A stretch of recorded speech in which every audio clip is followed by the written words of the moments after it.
Welcome back to the Fanspeak Network and another episode of Sibling Showdown. Tonight, Steve and I are going to draft Pitbulls, one of my favorite contests in the underdog streets. So I can't wait to get into it. And we're each going to draft one. So one on Steve's account, one on mine. We each have control one time tonight. We're going to do all that in just 1 minute. Fanspeak, where the plan runs deep. The team grind hard, don't eat, don't sleep. From best ball dreams to DFS streaks, they help you print money every single week. Fanspeak. No cap, no gimmicks, we breaking limits. NFL bets, yeah, we live this business. Meg and Steve, that OG vision. Draft room killers on a lifelong mission. We're stressed to the Sunday spread. Fanspeak's that voice that's inside your head. Best ball, DFS, NFL bets. They built it brick by brick, no regrets. Fanspeak team, printing money since day one. Fanspeak, forever. That's right, Steve. Pitbull is one of my favorite contests on Underdog. I can't wait to draft it with you tonight. I think we had a couple of our Pitbulls that advanced last year, of course, not to finals. But how are you doing tonight? How are you feeling about drafting a Pitbull together? Doing good. Definitely looking forward to it because like you, I really do enjoy the Pitbull contest. I think it's one of Underdog's best structures. And I'm glad they didn't, a lot of structures I'm happy they tweaked with. I'm glad they didn't tweak with this one, it looks like. And, I think it's something I hope we just see more of. Yeah, absolutely. Because it's still 2 of 12. I mean, I do like that they've messed with the different structures, but yeah, it's still 2 of 12 to get to the playoffs. But then it's 1 of 6, 1 of 5. And we'll talk about that as we get into it. Let me get to chat first, of course.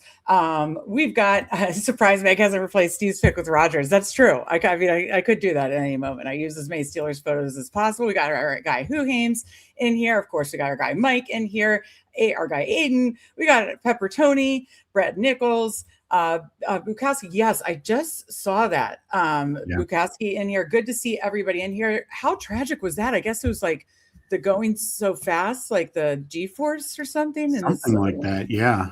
Oh my God, like some kind of pneumonia. It's just awful. Yes, that is absolutely tragic. But yeah, Steve, before we get started, actually, I want to talk, because we did during the 24-hour live stream talk about this, but Broody created, shout out to Broondog, and shout out to the new baby, obviously, that they had the baby last, I guess, Saturday or Sunday, but shout out to him on his paternity leave, creating this best ball schedule. So let's talk best ball schedule for playoff schedule first. I just wrote about it on Substack, and I'll talk about that article in a minute, but I just wrote about, actually, let me bring over that article because I'm all over the place, so I apologize. But I really like the way it turned out. Basically, I power ranked, and we're going to have a lot more week 17 / playoff rankings articles the next, I think you'll have one tomorrow and I'll have one Saturday or Sunday, right, Steve? Yep.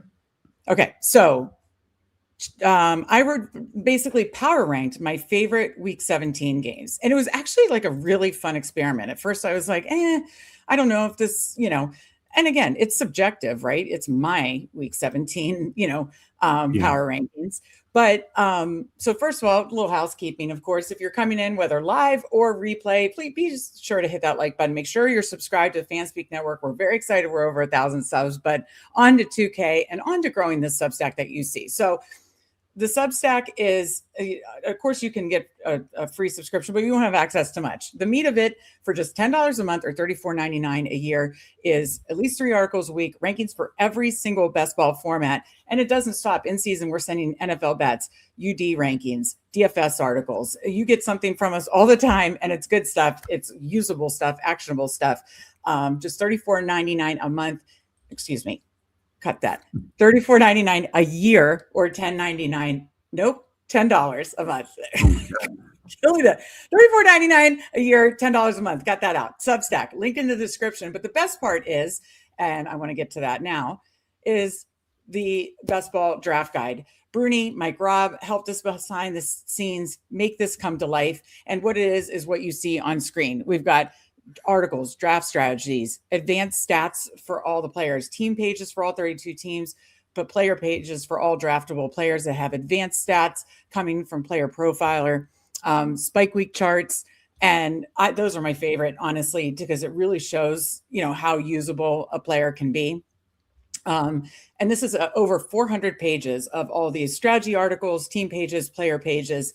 And I think it's super, super useful. We'll pull it up during the show too, but it's a free gift. It's a free gift. And the only people that get this free gift from us is our paid Substack sub. So whether you subscribe for, let me see if I can nail this, Steve, $10 a month or $34.99 for an entire year, you get this free gift from us. It'll be more prominent on our Substack by tonight or tomorrow. I'm fixing up some bye weeks in that. I'm almost done with that. So link in the description for that. This is very important to us. This is as much as we love growing the YouTube channel, the Fanspeak Network and our Fanspeak Degen Substack work hand in hand, we think, to give you year-round the best Degen advice possible. So any thoughts on that, Steve, before we talk through this week 17 and playoff stuff?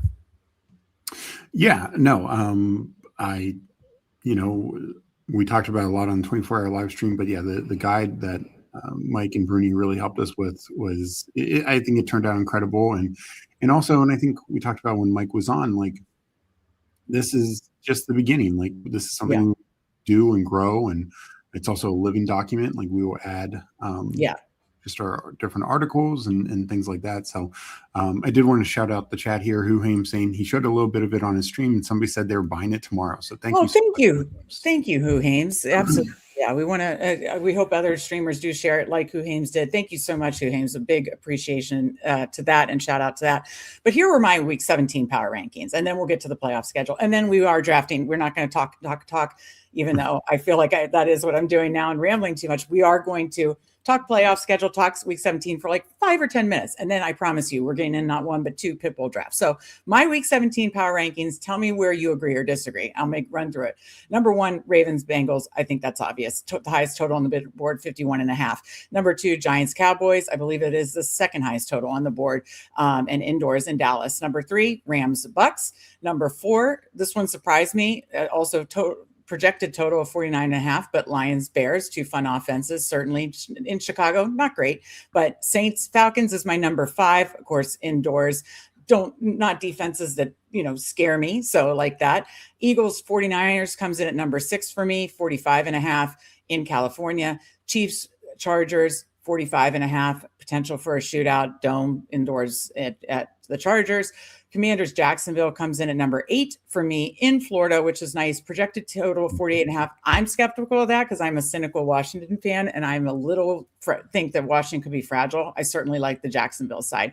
Number 9, to nobody's surprise, I'm bullish on the Steelers, but actually the Steelers and Titans are my 2 favorite undervalued teams this year. So this is like the cheapest week 7, super cheap week 17 stack that I think could hit, basically. And I love both teams to be undervalued. And if it does hit, even if one side hits, honestly, but if they do hit this season, then this is one of the cheapest, most fun week 17 stacks, in my opinion. By the way, Aaron Rodgers, when he was with the Jets in 2024, helped me get to the Bulldogs semifinals with a 30-point game against who? The Titans. I know, different team, different coach. Just wanted to throw that out there in Tennessee. Number 10 is Bills, Dolphins. More worried about the fragility of the state of the Dolphins. Yeah. And is it a blowout? We've seen this a gazillion times when the Bills play the Dolphins in the playoff money weeks. There's no pushback, and then you only get like 3/4 of Josh Allen. It's just there's a concern there. But it is in Florida, not Buffalo. That's nice. Number 11.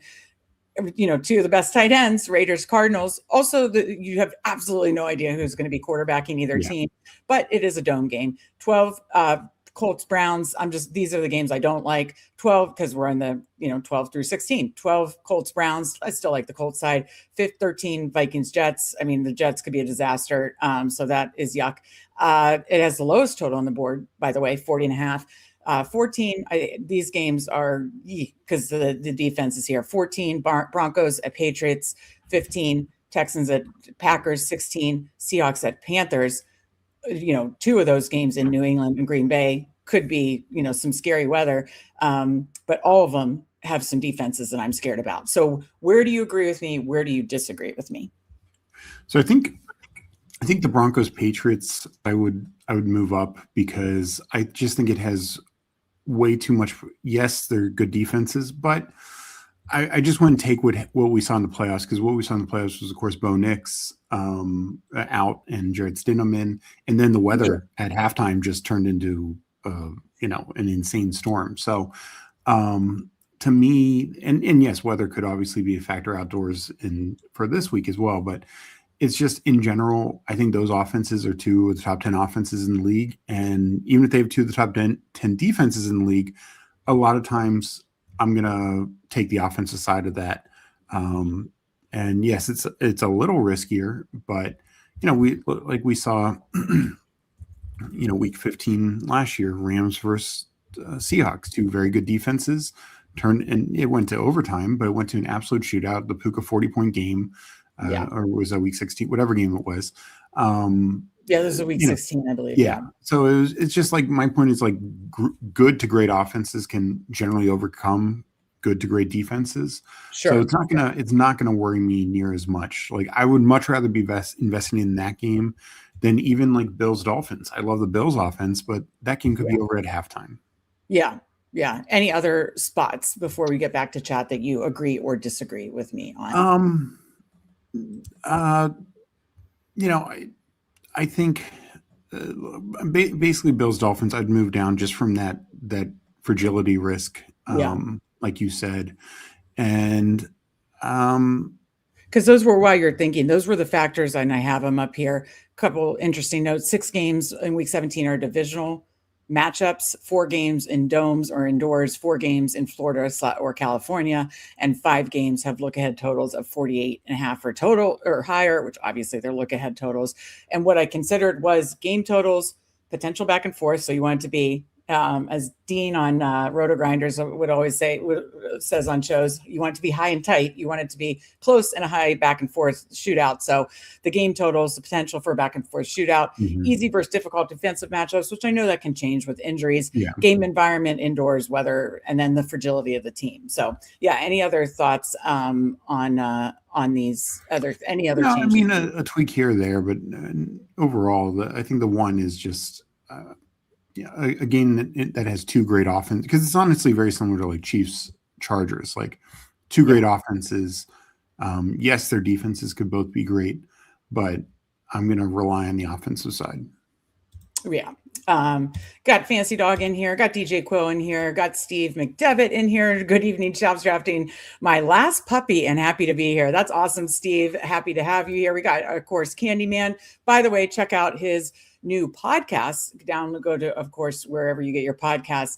I downloaded it, love it. I rated and reviewed too. So everybody should go do that. 5 stars, of course, for the Candyman. Super quick, actionable. These are the type of podcasts I like. Cut out the noise, get to the signal, and find out how you can, how it can help you make actionable decisions in fantasy. Love new, I think it's Edge Detection is the name. Check it out. Can't love it, Candyman. Like, we torture Mike all the time with any Raven slander. He says, got to an article for week 17, Chase, and logged out. Yeah. And again, big shout out to Who Hames for that. Thank you so much. Guide me through process to get it. Happy to support and use your tools. Thank you so much, Brett. Appreciate you. So basically let me put in the Substack subscribe just in our chat. It is in the link is in the description, but let me drop this in. And you could just subscribe. Any paid subscribers, you go to then the subscriber tools, and then you can get, there's a big link there. So that is the way I will drop that now. A subscriber only hub, is where you then get it. It's going to be more prominently featured by tomorrow, but we appreciate you. So let me drop the subscribe link in. Okay, so there's the subscribe link. We got Toxic Tower. Big hello to them. I know they wrapped up their, I don't think this is a chat raid because we got just a hey. But hey to the Toxic Tower. No, they just finished up their members only stream. But yes, for the the free gift of the best ball guide, you subscribe, paid subscribes there will get access then on our subscriber hub. So that is exactly how you get it. And I will make it more featured by tomorrow. Promise that. Yes, Brett. Okay, thank you. Saints Falcons could be a game you need. Yeah, I know a lot of people like, what are your take on Saints Falcons, Jags, Washington, people chatting in I mean, chats? I'm definitely higher on Jags Washington. Saints Falcons, I think it could go either way. It could be really high scoring. It's just there's a lot of unknowns. More on the Falcons side, I think the Saints are fairly interesting. But the Falcons side, who's going to be quarterback? How good are they going to be? We know they have some elite weapons, so that's promising. But it's just kind of like, just how good is this Falcons offense? Is going to Okay, be a so very you're not as in on the Saints Falcons. Do you agree with me on the ranking at 5 or around Yeah, there? in fact, I could maybe even put it one or two spots lower, just because the other thing, I guess I look at it, and maybe this because I'm looking at it a little bit differently, is I'm also paying a high cost for a lot of their pieces. London Yeah. and Bijan go early, Olave and Achane go not much further. Now the quarterbacks are later, so that can be fun. But they got 4 pieces that go in like the top 4 rounds, so Yeah. just something to keep in mind. Yeah, absolutely. Your take on Fancy Dog Jacksonville. He says, shout out to Fancy Dog, that it should be higher. I have it 8. I'm worried about the Washington fragility. I know you're a bit skeptical too. I mean, if you look at the depth chart for Yeah. Jaden Daniels, Well, past Terry and Chig, it is. yeah, no, I mean that's the thing, and right now it doesn't look great. Hopefully they're adding like a Diggs or somebody. But Yeah. what I will say is, again, just getting back to the point, that's not one we're paying a lot for. Now, there's a lot of Jags kind of in that 60 to 90 range, even 115 if you want to go down to Chris Rodriguez, and it's like, can they all pay off their price? That's the question. But overall, I think it's one you can easily stack up. That's the other thing I point to is like the Ravens Bengals are fun, but you have to go first 3 rounds. Like, Yeah. Yeah. And honestly, even not the quarterbacks don't go much further than that. So Right. that's a very expensive one to stack No, it's up. an expensive one for sure. Yeah. Actually, probably from a price standpoint, like Cowboys Giants, the best, because price, outside of Liam Pickens, the other ones, yes, it's still like rounds 4 through 10. There's several pieces you could get. I'm just saying, Scatabo, even if you wanted to go, I'm just Scatabo on the Giants and like a Dak Ferguson Javante stack, that just doesn't cost as much, that kind of thing. So, but that's fair. I'm just really worried about the Washington fragility. We got the disbanded Dot. Good to see everybody. Yeah, who says 50% Ridley to match 50% Pat Fry. I do need to bump up those Titan shares to equal Pat Fry, but is Huheim's, or is he bullish on Ridley? No. Oh, okay. Oh, he's saying, am I going to have that? Yeah. Okay. Yeah. No, not yet, but I'm sure I'll have some Titans run backs for sure. We got Bayou Bengal in here. Good to see you. Check out his channel for sure. Let's see. And I think if I'm not mistaken, I heard on stream last night on BBG stream that Bayou won a DK tournament, if I'm not mistaken. Yeah, I think I saw it on Twitter too. So congrats to Bayou on that. That is awesome. But yeah, I heard that too. That's awesome, Bayou. Big congrats. Hartman in here with the siblings emoji. Love to see that. Okay, draftathon with Bayou. Love it. Let's see. Oh, there's another hello from I'm your Huckleberry. Good to see you. Appreciate you. Of course, you said hi to the Toxic Tower gang and Lumsky or Dulatomsky. And I think I got that. Okay. Huheim says, I'm way down on the Ravens Bengals versus the field. That's interesting. Drop in chat where you would have them ranked on this list.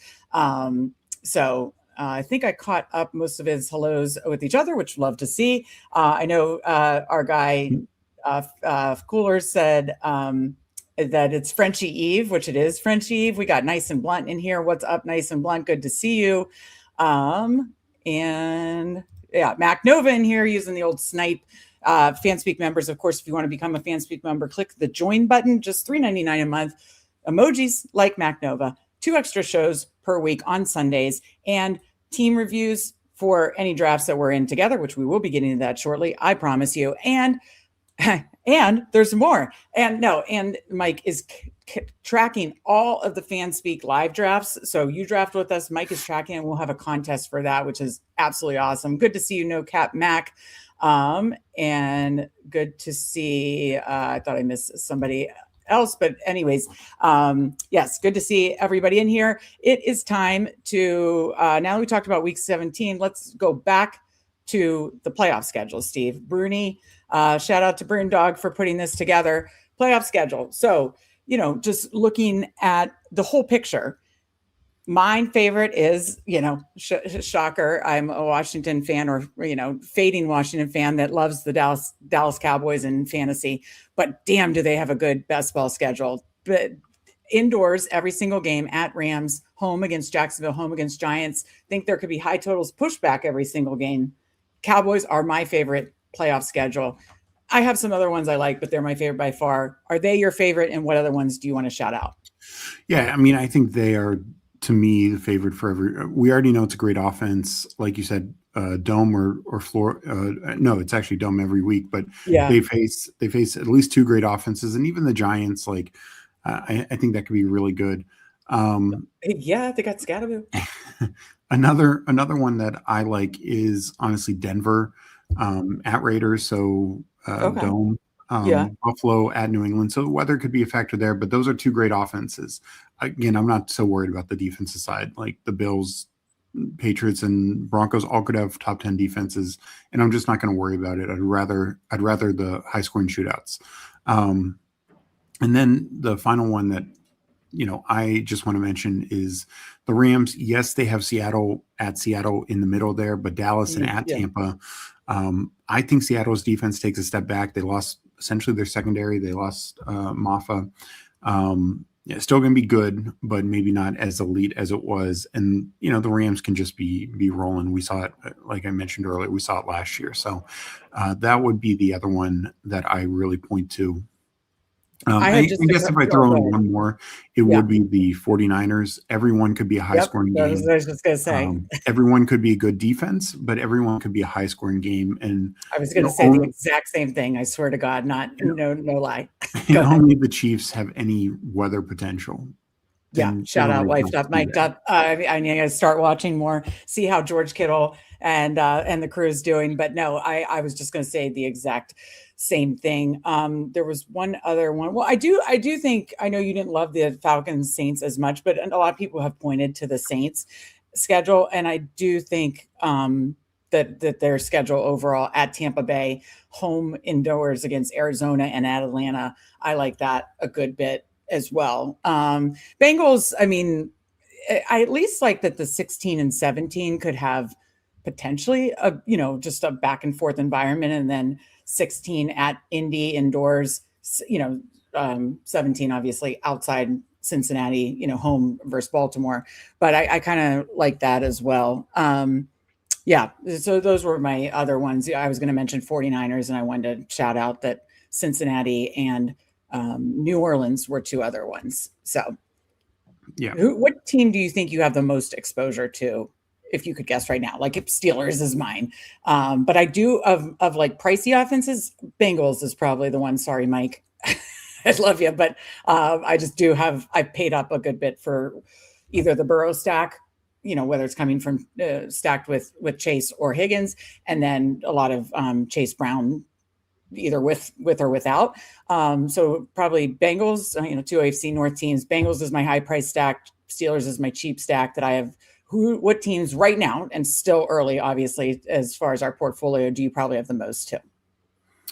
I probably the Rams. Don't have. I'm not overweight. Really, I don't know why that surprises me that the Rams is one of your highest. Well, I'm not overweight on Puka, but I'm massively overweight on Kyron and Devontae. And I mean, some of this is also pre-draft when I was taking a lot of Parkinson as a third tight end, or Ferguson. Not really doing that as much now, but So Rams would have to be up there, and then. Honestly, 49ers also, like about what the field on McCaffrey. I'm way overweight on Evans and Ricky P. Very underweight on Kittle, but I have a good bit of Brock.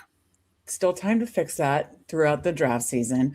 Cooler says, I'd be curious how much of you actually prioritize game week 17 correlation in addition to how you rank the games. I mean, for me, it's tiebreaker. There are certain ones that I like, the ones that I prioritize high, like, if I'm spending up, yeah, I do want some Ravens, Bengals, Dallas, Giants. And then if, some of the cheaper ones like Steelers, Titans, like I'm already kind of in on those teams anyways. So it's kind of, quite honestly, happening pretty naturally. But when I see the opportunity, I'm taking it.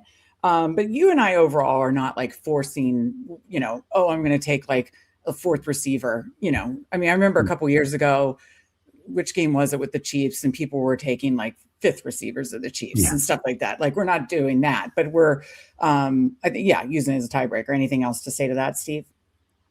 Yeah, no, I think also, like, at a lot of times when it hits, I think people look at it from like the wrong point of view. They look at the outcome and think, and just a perfect example, Pat Crane, him having Tyquan Thornton as a bringback.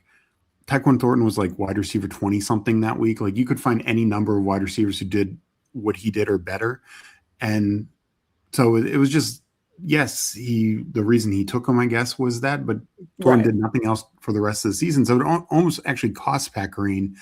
And like, I'd make the argument that you could find multiple other 17th, 18th. I mean, that was a 17th, 18th round, though. Yeah, but you could I especially think the tiebreakers would mean more than forcing. But my point is, he already had it stacked up. But even if he didn't, like, my point is, there are way more paths to it.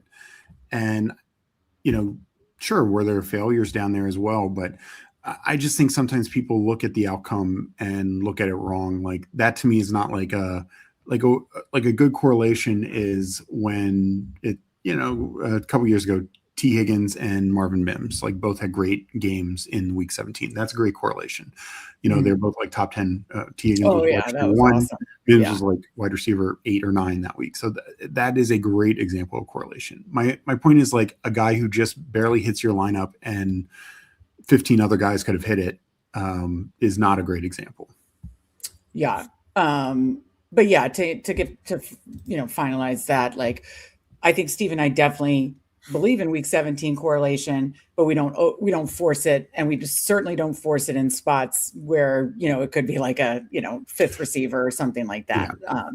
Yeah. Well, the other thing that I always say with it is, correlation is fine if it falls to you. Like, if you're pulling up, and in the 18th round, there's 40 guys you could pull from, right?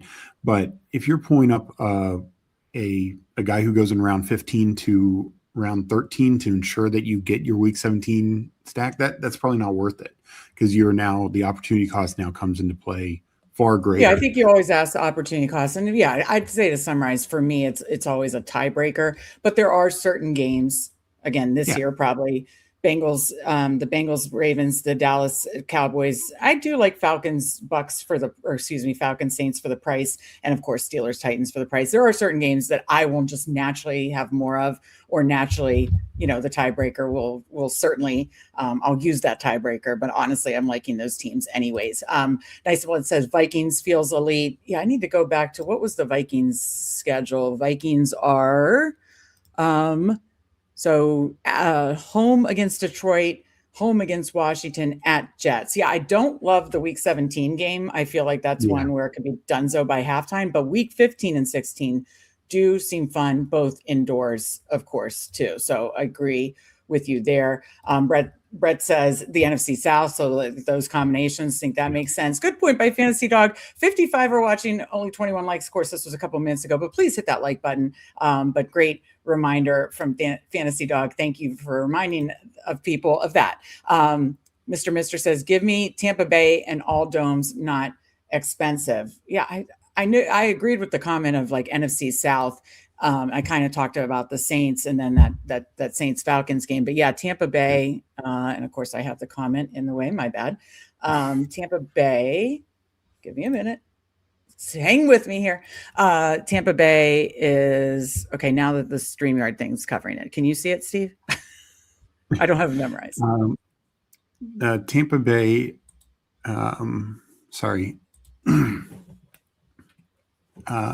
What is it? I don't know why my StreamYard thing was. Is that Oh, now I see it. New Orleans. Yeah. Oh, sorry. Okay, this is just like a freaking disaster. Tech by a million. Tech is like up by a million right now. And of course, my old ass eyes. New Orleans, Atlanta, LA Rams. Yeah, like that a lot. Absolutely like that a lot. Whoa, that was dicey. They face all division. That's right. Yeah. Thank God I have or the first 2 weeks. Sorry. Thank God I have the overlay up so people didn't watch me. I mean, we just lost 6 viewers on that. I swear to God. Nobody had to watch the struggle bus of me like squinting to see that on the overlay. That was ugly. But Mister, good to see you. And I agree with you. I like that. Don't sleep on the Bengals. I absolutely love that one for sure. Yeah, no, I'm very in on the Bengals and think that's if Burrow can stay healthy, please. If Burrow can stay healthy, sorry, Mike, but if Burrow can stay healthy, I think similar to 2 years ago, Bengals are going to be what you want. Who Aim says Chargers may have the best schedule. Shit, now I forgot where they are. We don't want to see me. Steve, could you help a sister out? San Francisco, Miami, and Kansas City. What do you think of the Chargers? Yeah, no, it's another, and Chiefs are a similar one. I would rather face all top tier offenses for shootout potential. Generally, when we see failure from elite players, it's because they face a dud team. It's not because they're bad. It's they face a dud team. Cool. Says now recite the alphabet backwards. Okay. Time to move on. We talked playoffs. We talked week 17. We talked the best ball guide. Again, link in the description for our Substack free gift best ball guide. It's going to be nice and pretty on the homepage. You'll see us promoting a lot. A shout out to Who Hames for promoting on his channel. I'll actually probably pull it up during the drafts, but let's get in the draft. I'll let you count it down, Steve. All right. Entering the first Pitbull in 10 seconds and in 10, 9, 8, 7, 6, 5, 4, 3, 2, 1. Enter. Lemsky, I did a couple of those handcuff 49ers stacks. And let me tell you, the best ball guide shows that last year, you basically, if you had Kittle and Tonjes, you basically had a usable tight end week every single week except 3, maybe 4, and a spike week every single week of playoffs. Loved it. Love it. I might even keep doing it. So I'm totally with you there. Steve, I think you should do it. That's a way that you can get to a Kittle stack. And then you tack on a good tight end, like a Ferguson Goddard type. What do you think? Can I get you on board with that? No. You're being too stubborn. I'm worried about you. I care about you. I love you. You're my brother. The issue is Kittle's price. Like Kittle should not go that high. What, getting an elite tight end in round 12 or whatever it is? I'm so worried about you. Guys, still buy our Substack. Don't listen to Steve, okay? I swear he's really smart. Up until the race news, you could get an elite tight end around later in Kelsey and 2 rounds later in Andrews. I think they're going, and Kittle still showed that spike week. Kittle is older than Andrews, right? Yeah, that's in the best ball guide too, by the way. Asia's guys, my rankings are already out. Don't listen to Steve. You know what? I'm gonna have to bring up the best ball guide. I'm gonna have to show you the spike weeks to see. And I don't disagree with that. It's just in an 18th round to take a tight end that early who might miss a significant portion, I have some concerns. I think in the 20th round, it was more palatable and still could maybe do it on like a drafters format or DraftKings probably better. But I just think it's really tough. And then I definitely wouldn't be like, I think you need to pair it with somebody probably more than like a Ferguson. I think you do it. You need a better tight end. You need like a Laporta or somebody like that. That's fine if you want to do I don't know this. I don't have the bye weeks memorized yet. But if Kraft or, if Kraft or Laporta didn't have the same bye week, I'd be fine with Laporta, Kittle, Tonjes. Love it. Okay, so we got who did we get in here? Because you rug pulled Huckleberry. I'm just kidding. So sorry, Huckleberry. I apologize that you weren't able to get in this draft because we are doing, again, Fanspeak members fun competition among live drafts and, of course, team reviews. I love saying struggle bus. Teams you don't like, but have a good playoff schedule. Oh, okay. After this pick, I'll get back to that. Cardinals aren't a fun team to draft, but low-key have a good playoff schedule. I agree with that, A-Rod. Yeah, I agree with that, Lumsky. 130 for Kittle is fine. Who do you want to take? Let me see.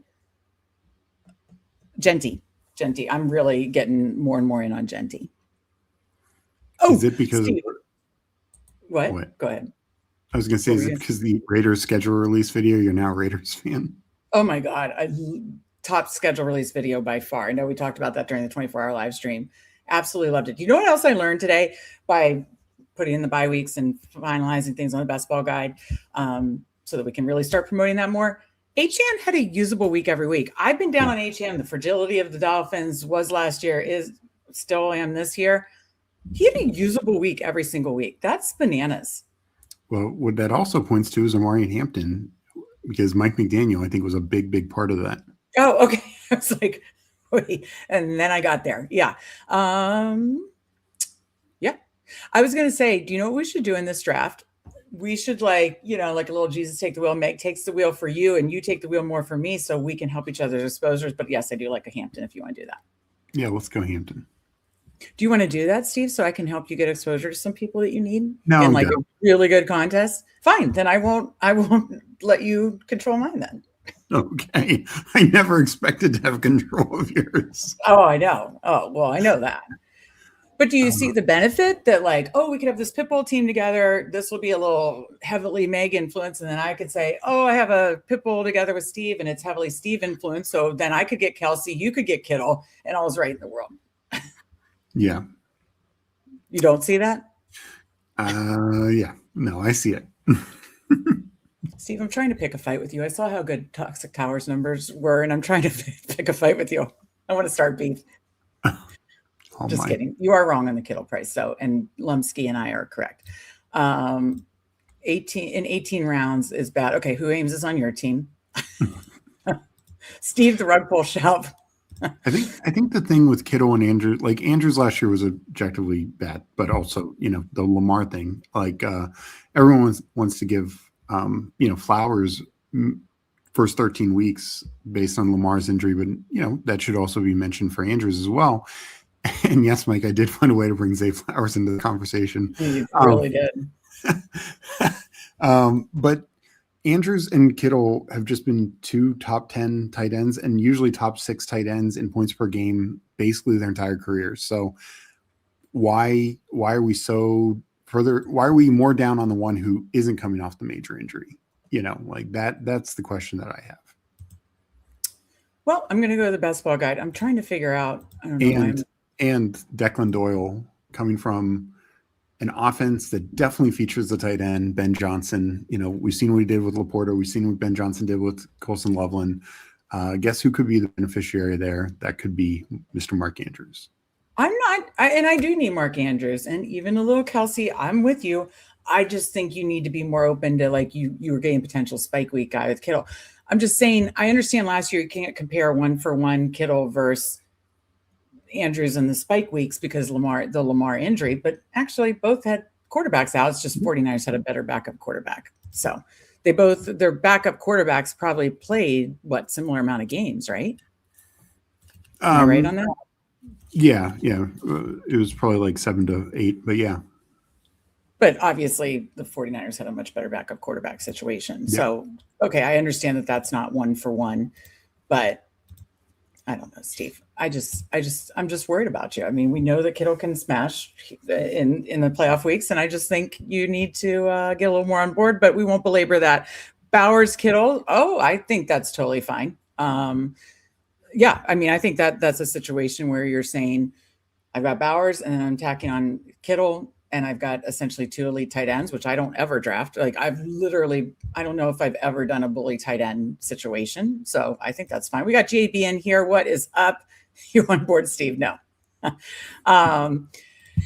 Paulino, good to see you. He says, I also feel like if you like a playoff matchup, it's fine if you have one piece from the game, it may be all you need. Yeah, I don't think you need to, if it naturally stacks up, like a double stack on one side and a triple stack on another, great. But I don't think you have to force a massive massive game stacks, like even if it's just one bring back, I totally agree that is fine. Okay, what do we got here at the 36 and 38? Yep. All right. Oh, I can see your best ball overlay. Code Fanspeak, of course. Link in the description. 25% off. Oh, whoops. What do you want to do? I almost feel like going bully running back and either going Kyron or Javante. Let's go Kyron. I have an idea. You're not going to like it, though. No, I'm not. Do you know what it is? I do. I really like it. I know. And it scares me. Come on, Steve. Let's do it. You pull up Scatabo and we don't draft any more running backs. Hear me out. All right, let's do it. Yes, have some fun. Thank God. Okay, 3. It does work because they have 4 different buys. I only do this when they have 4 different buys. Exactly. 3, 4, 8 threes incoming. And this is how you land the plane on a hyper fragile, because I've successfully done it before. The Bulldog Finals team. You could play a drinking game with me talking about it. I fucking love that team. Sorry for the F-bomb. I loved that team. 3, 4, 8, 3. You hit running backs early. You get quarterbacks in the mid rounds. You catch up at receiver now, and then mix in the quarterbacks, and then you smash late round tight end with the 3 tight ends late, and it's great. So that's what we're gonna do.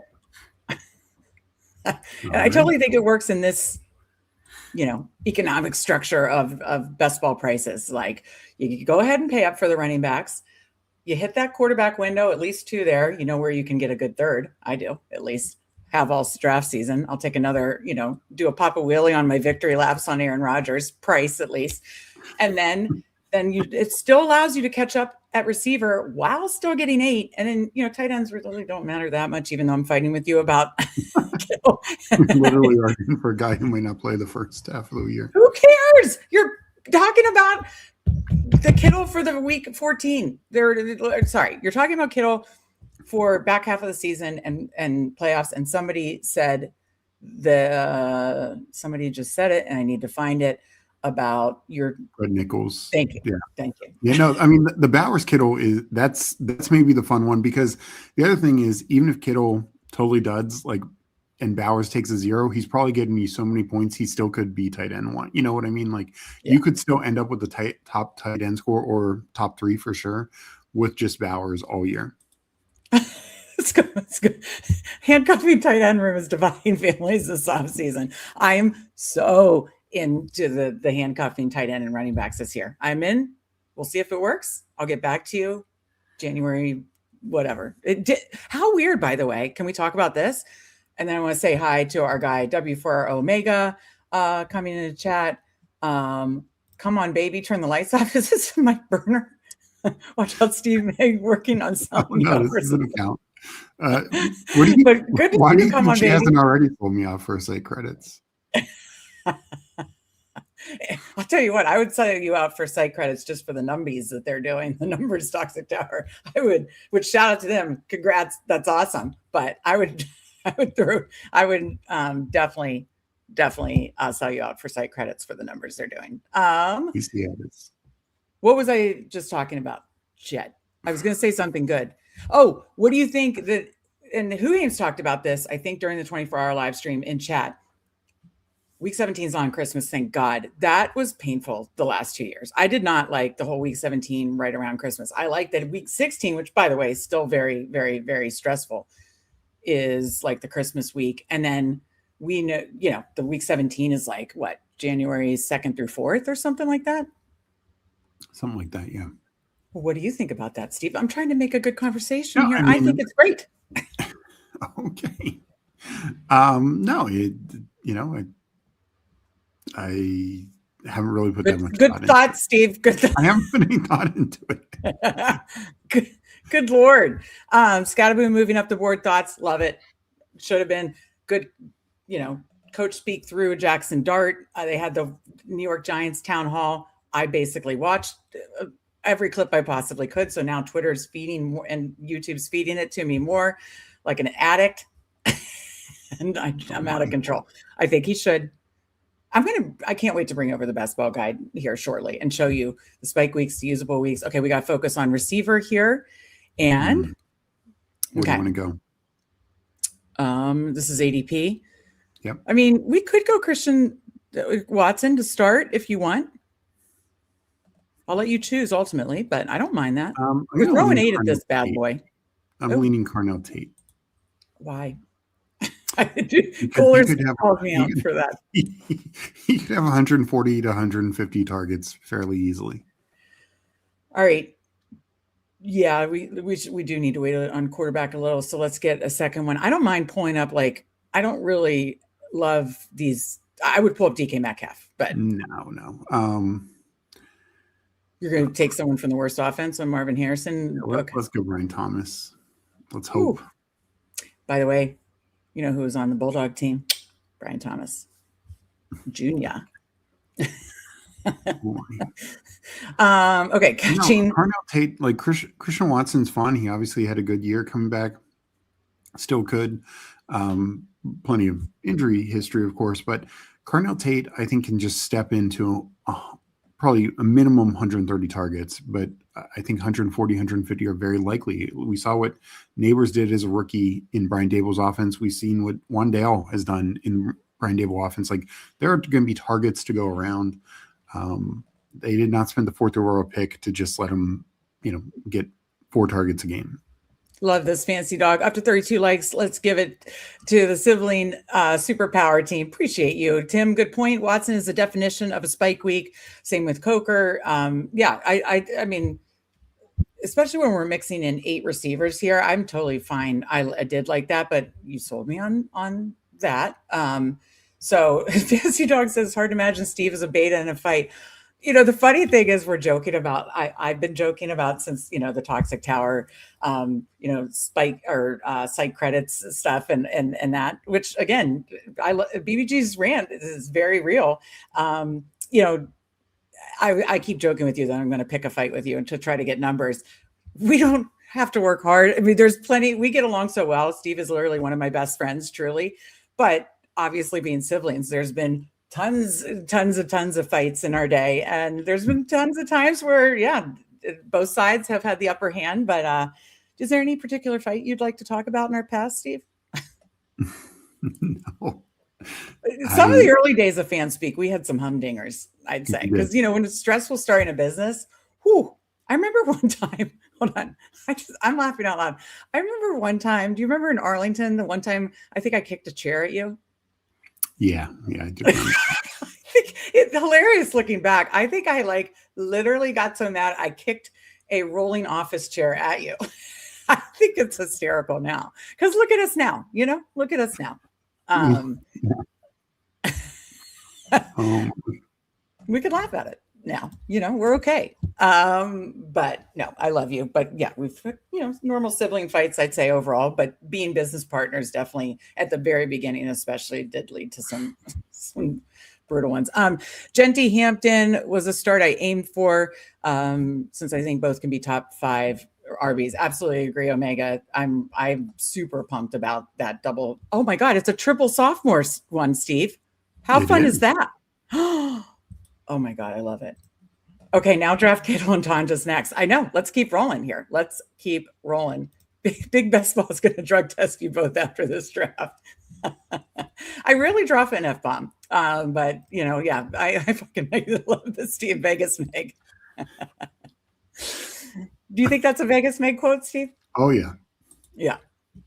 Oh my God. Yeah, always bullied. I mean, I'm like bummed out that this isn't on my thing, but I mean, I think you're going to split it with me, right? I'm planning on it. As long as I don't get into a real fight with you. Yeah, into the running back handcuffing too, especially when the backfields are priced in that mid-range. You could do it with Washington, but I'm even willing to pay up for like a Chicago, a Steelers, even Giants if you want to, tack on a Tracy with your Scatabo. Denver is another one, do like Dobbins and Harvey. Yeah. This is going Lawrence here. Oh, yeah, I wasn't paying attention. Yeah, absolutely. My bad. Now focus. Okay, lock in. Ooh, should we go Herbert even though we didn't, because we could backstack him too. But I do still feel like we need to go. Well, we have Hampton, but they have the same buy. Oh, okay. No, never mind. Good call. Okay, we got it. Can you hit the orange button? Court Sutton. I'm with Sutton. Yeah. Yeah. I don't know why I said hit the orange button or the QB tab. Okay, so we're sitting at 143. And so can you scroll down who are our receivers? I just need to soak it in the brain. Tate, Brian Thomas, Cortland Sutton. Okay. All right, we're going to land this plane, Steve. Are you worried? I'm not worried. I'm not too worried. Okay. There you wanted to do like the toxic tower thing. Give Steve 5 vetoes and might start a fight. That definitely would. Yeah, you're getting sympathy now. Oh my God. Look at us now. Did you kick the chair at him because he drafted Adam Thielen? This is long. This is when we just started. I mean, Adam Thielen was probably playing then, but yeah. Yeah, I was gonna say he's so old. Hit the Adam Thielen olds emoji if you love Adam Thielen as much as Steve did. But this was in the infancy of Fanspeak, which was fanspeak.com. It started in 2009, so 17 years ago. Wild stuff. Wild stuff. Yeah, I don't know. Laverne Shirley. Yeah, look at us now. Absolutely. Love it. All right. So let's look at the range that we're going to be at to plan this out, as opposed to good call on the Trevor Lawrence, by the way, as opposed to me not knowing what the hell is going on now that we caught up with chat. I want to think this thing through, like literally plan out the next couple of picks. So who are the receivers / quarterbacks in the 107, 110 range? Well, sometimes Bo Nix is there at 107. So I think that would be top target. Sure. You know, I think we could. Only bummer is not getting Dallas. I'm just obsessed now with Dallas playoff schedule. Okay. But receiver wise, there should be some guys who still sit there. Worthy, unfortunately, is moving up. That would have been the top target. I feel like. Well, can you go to the board so we can plan it out? So 107, receiver wise, like could get like a Michael Pittman, you know, Golden Dubs. Obviously, if anyone falls, Concepcion. Quarterback wise, Bo Nix is sometimes there, but we could take like a Kyler. Could take, you know, honestly, any of these guys. Like, go back to the quarterback tab really quick. I just want to see. So we have bye week 7. So there's no bye week. What's Baker's bye week? I'm just curious. Baker is 10. Because I agree with whoever in chat said I do like the Bucks playoff schedule. And Jags, we talked about Jags a little. They're fine. You don't use the star method like I do, but I was going to say Pearsall, he's gone. Downs, Pittman, Downs is gone. Oh, please, Pittman, come back to us. The question is, if both Nix and Pittman are there, do we push? Who do we push? I think we need a 4th receiver that we really like, and I really like Pittman. All right, I will let you make the pick. Bo Nix just went. Is that why? Yeah. Thank you, Steve. Nobody would notice that. I would say for this one, either Shuck or Mayfield for the playoff schedule, or go back to the running back or receiver tab. Sorry. This is gaining the area where it's like, you don't have to have these guys. I'd almost feel fine backloading 4 and gain a second quarterback, but I'll defer to you. I think taking a quarterback here, like we have a Stafford Kyron connection. We could do that. Yeah, I think there's gonna be. I'm like Shucker Mayfield better, but you pick. I want more Stafford. Steve, his touchdown regression is just there's no way it can be anywhere close to what it was. It doesn't have to though to pay off. That's the thing. He's going his quarterback 16. Mayfield have. Oh God, there were so many backstack options. Otten, we're doing a late tight end build. Juwan Johnson, we're doing a late tight end build. You messed it up. Let's get in a fight. Stafford is the one. Well, I like looking at him. I'll say that, but he is the one old quarterback that I've never really drafted a ton of. I agree with you, Mike. You nailed Yeah. it. I mean, to me, I understand that there's an injury risk. I understand. I'm not expecting what he did last year. He might not even be a top 10 quarterback, but he can still pay off his ADP. Well, you know who else I want to draft, and like now you have two old quarterbacks, and I would have loved this room a lot better with T-Law, Baker or Shuck, and Rogers, and now. Ugh. I mean, I don't think it prohibits us from taking Aaron Rodgers. They don't have the same buy. Now you have two old statues, you know, and whereas you could have had the Baker Shuck running upside. But I mean, that helps floor too, Steve. That helps floor. Baker barely ran last year. Like, it's not a sticky number. He did at the beginning. He did at the beginning. I used to write about it on betting stuff. He definitely did at the beginning. Not as much at the end because he was banged up. You know what I mean? Yeah. I like Baker. And God, I can't wait till I have control next draft. But Stafford's upside in that offense is very high. I mean, this offense is one of the highest projected scoring offenses, and it's going to be. You know, there's zero reason for it not to be. We got the quarterback and the running back. Every touchdown can flow through this team. Yes, I mean, well, I do think Corum is going to be involved too. So yeah, but I mean, Corum might get. You know, how many touchdowns do you have last year? I've got to pull up. I'm trying to check something on my Underdog account, make sure I'm set up with BBO, and but I want to pull up that. Well, we can't pull up at the same time. We could certainly toggle, but I want to pull up. Corum had 6 touchdowns last year. The best ball guide. Okay, 6 touchdowns. Yeah. When to refer to a couple things in the best ball guide is what I'm trying to say. Okay, talk about something fun. I'm trying to multitask. Can you? Well, no dead air, Steve. No dead air. I'm not the one killing it. I'm killing it. I'm saying talk while I do something. I understand. But no, coming up, I think we continue going receiver unless a certain tight end falls. So that's my plan. But, we could take, I don't know if we take Cam Ward early. That would be a stack also. I know you're looking for Rodgers. No, we can do Cam Ward since we have that was our first receiver. So yeah. I think that makes sense. So Kelsey makes sense, of course. But if he had fallen back to 131, I think that's an easy click. Is Ferguson there with having Scatabo? No, he's not.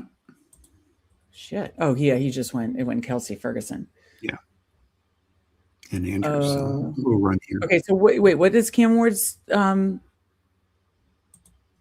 Ward is 138, so we could take him at 134. And he doesn't have the same bye week as either of our quarterbacks. He's got the same as Rodgers. Okay. Can we please take Travis Hunter? This is the type of team you do it to have the upside swing, and you're double stacking. Please, I had to go big there because I thought you were going to poo-poo me. I was going to. Exactly. That's why I got like really intense. All right. So do you want to take Ward here with the next one? And then we'll have 3 quarterbacks, 4 running backs be done. And it's just tacking on 3 more receivers and 3 tight ends, basically. Yeah, no, right? I think that's a good build out there.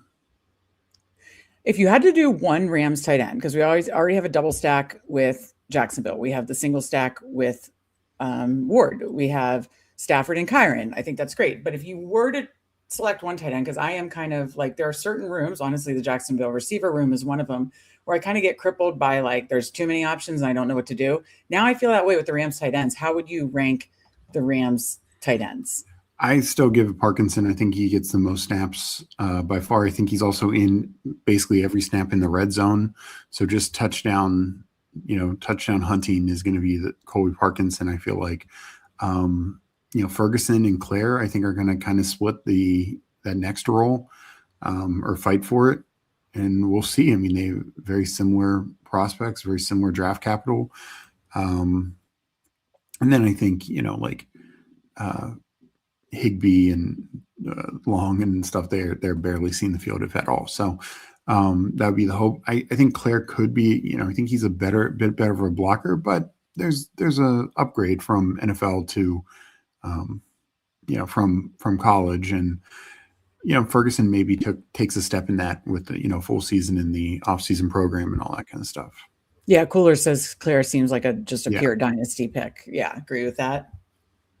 So I'm sure he'll get some work, but I think because like you said, you liked him as a prospect. But yeah, I did. Crowded the room. Yeah, I think Parkinson's still a fine click. Ferguson, I think, takes the hit because I think his upside, the Ferguson upside, was that he is like the clear number 2 and downfield tight end, and Claire could eat into that a little bit. And even if it's such a thin bet now, it was already a thin bet with Parkinson. Now it becomes even a thinner bet with Claire there. Okay, I'm going to be honest. I was multitasking a little. So you have Parkinson, Ferguson, Claire. Okay, got it. But yeah, you're right. At this point in the drafting season, obviously you took some Claire in pre-draft. You're not really taking Claire because you agree with Coolers as more of a dynasty thing. I mean, I guess you could do it in like the 20-round DraftKings type stuff, or are you not even doing it there really? No, I mean, tight ends, especially tight ends like that, are so little value because getting a touchdown means nothing. Like an 8 to 9 point game, there's going to be just so many tight ends in full point PPR who are above that. So how many people got in with us? Nobody got in this draft with us. I just realized. I mean, I recognize a couple of names, but I don't think anyone that's in chat. All right, let's go to the board and talk this through to see if we want to prioritize receiver, tight end here, needing 3 receivers, 3 tight ends to finish out these last 8 picks. Yeah. Or no, I did the wrong number to finish out these last 6 picks. Ooh. So I think obviously the priority would be Brenton Strange. You want triple stack? Well, I think he's a starting tight end on. Yeah, no, that's fine. With our top quarterback. Yeah, no, absolutely. Can I just see the receiver tab? I do like Jalen McMillan. That's why I wanted Baker, because there was 2 options. And I mean, what are your thoughts on, especially with this Rice news? Do you think, are you taking more Debo and Diggs, assuming they'll move up if one of them went to the Chiefs, or just anywhere they sign? Yeah, I mean, I think they're just a great bet to move up regardless. So I think taking them now makes a lot of sense.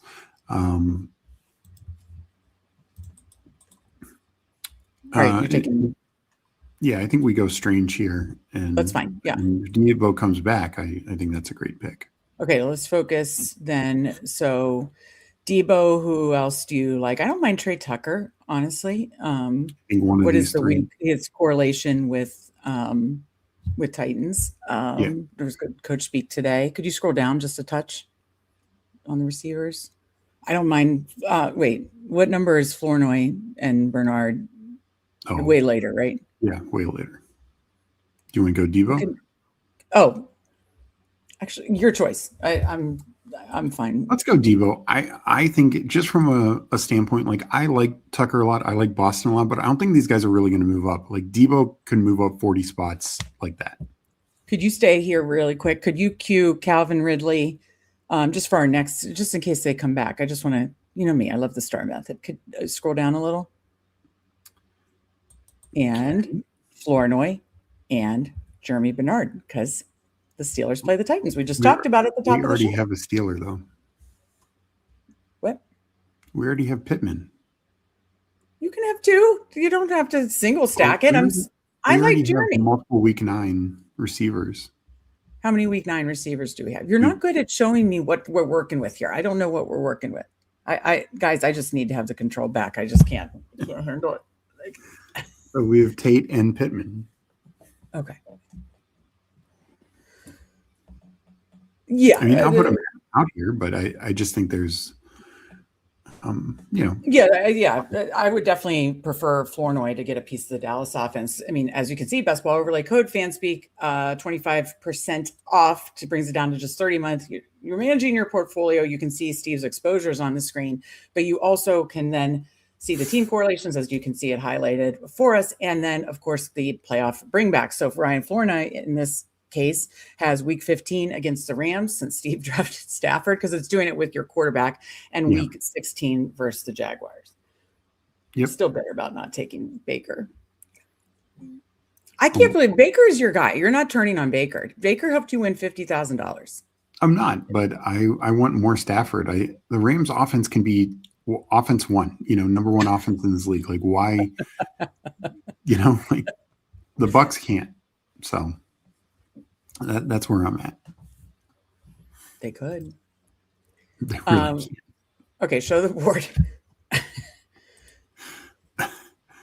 Oh my. I just cannot wait to have control again. It's just eating me alive. I do think we need one of these picks has to be a tight end. Yeah. So I was thinking, so we have 4 picks left, right? So receiver, tight end, receiver. Wait. Yes.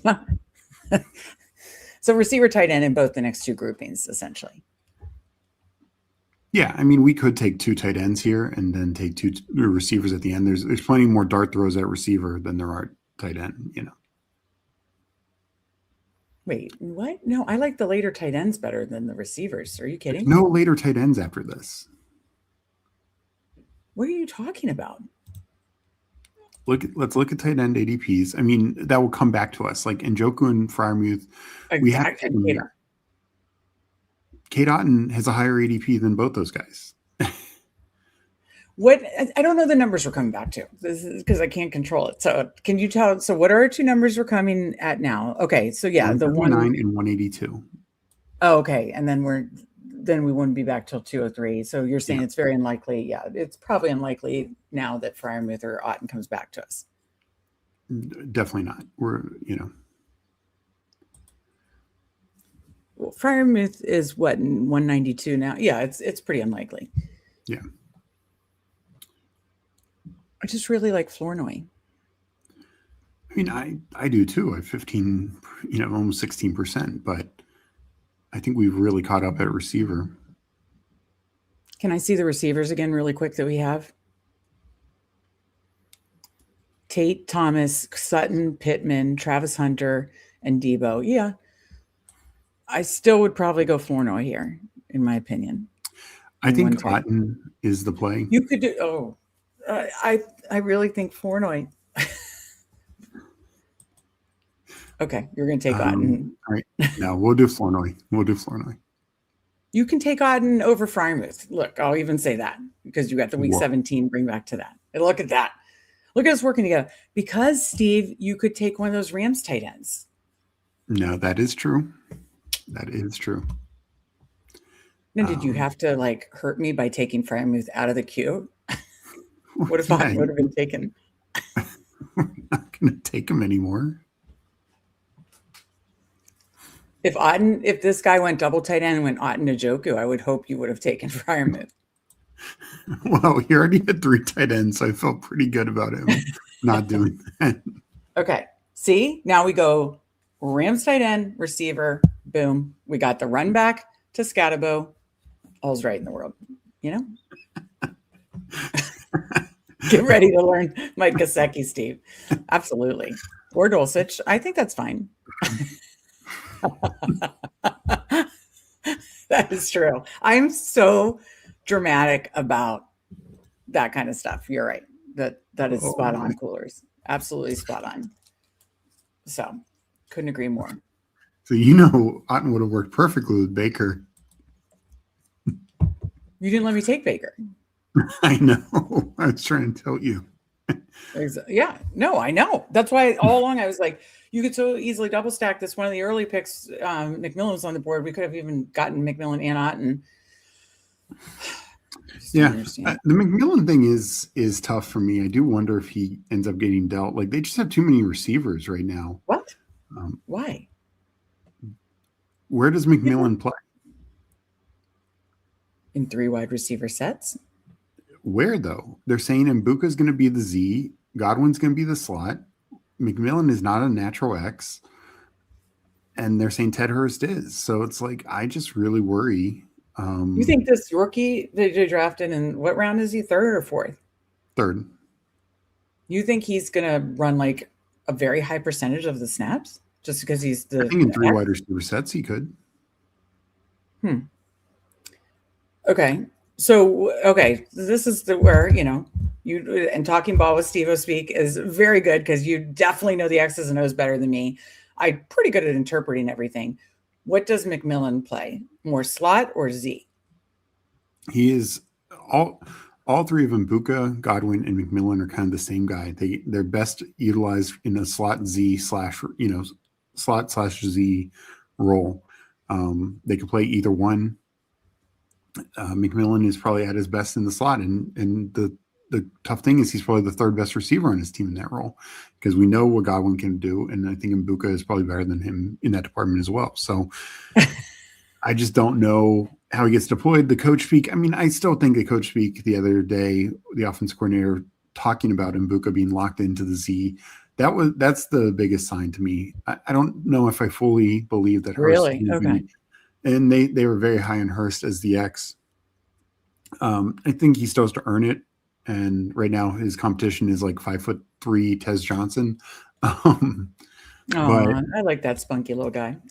No, but there's just not a lot of competition there. Can any receiver be deployed anywhere? Of course. And could McMillan get some outside snaps? Absolutely. It's just, I think it's tough. And if they're really adamant on not taking Mbuka out of that role, because Mbuka out of those three guys has the best ability to play X. Yeah. Godwin's not an X, but Godwin's a great slot, great Z. Same with McMillan can handle that role as well. See, this is what people come to hear you talk ball, and I love it. I learned something. I probably have been a little too bullish on McMillan, so I do need to consider that in our next rankings update, which, by the way, we just did a rankings update. This is okay. We're on the clock. Let me focus. And you want to go to Gesicki? Yeah, someone said get ready to learn Gesicki. He's a different bye week than the other two, right? Okay. Yep. Yeah, I love Gesicki. Wait, what? Are any of the Rams tight ends there? Oh, I think Parkinson's still here. Yeah. Steve, now why did we not do that? So you use best ball overlay and you have a color staring you in the freaking face. I didn't like any of the receivers. Well, I mean, we're picking now 2 picks later. So what do you want to do? Sirach Gesicki for week 17. My favorite scroll down click is Keon Coleman. You know that, but I don't know if you want to do that in this. I mean, Keon Coleman or rookie. I don't know. Let's do Coleman. Okay. Look at that. Huckleberry says, go ahead. I actually think that's a fair, again, I don't want to be like 12% Keon Coleman, but if I end up like 6% Keon Coleman, yes, that could burn me. But at the same time, we're talking round 18, former second round pick. There is some skill to his game. I think he just needs to take it seriously. He's saying all the right things that he's saying all the right things. The coach is saying all the right things. Yeah. What are you talking about? That's the kind of thing that you do go like 25%, because if it burns you in round 18, who cares? There's a lot of guys that are going to burn you in round 18. Part of the issue is he's not 100% drafted. So even if you're 6%, you're like 12%. You know what I mean? Like he's only going to be like 50% drafted, especially in a contest like this, where like later, like a BBM coach speak and stuff in July, Keon Coleman could end up being like a 17th, 16th round pick. But something like this, the time box, he's going to be very low owned. Yeah, no, exactly. And we've talked about that a lot. I did a time box video for YouTube members only. Click that join button. We do, in addition to team reviews, which unfortunately we didn't have any of the Fanspeak fam in here with us, emojis, team contests.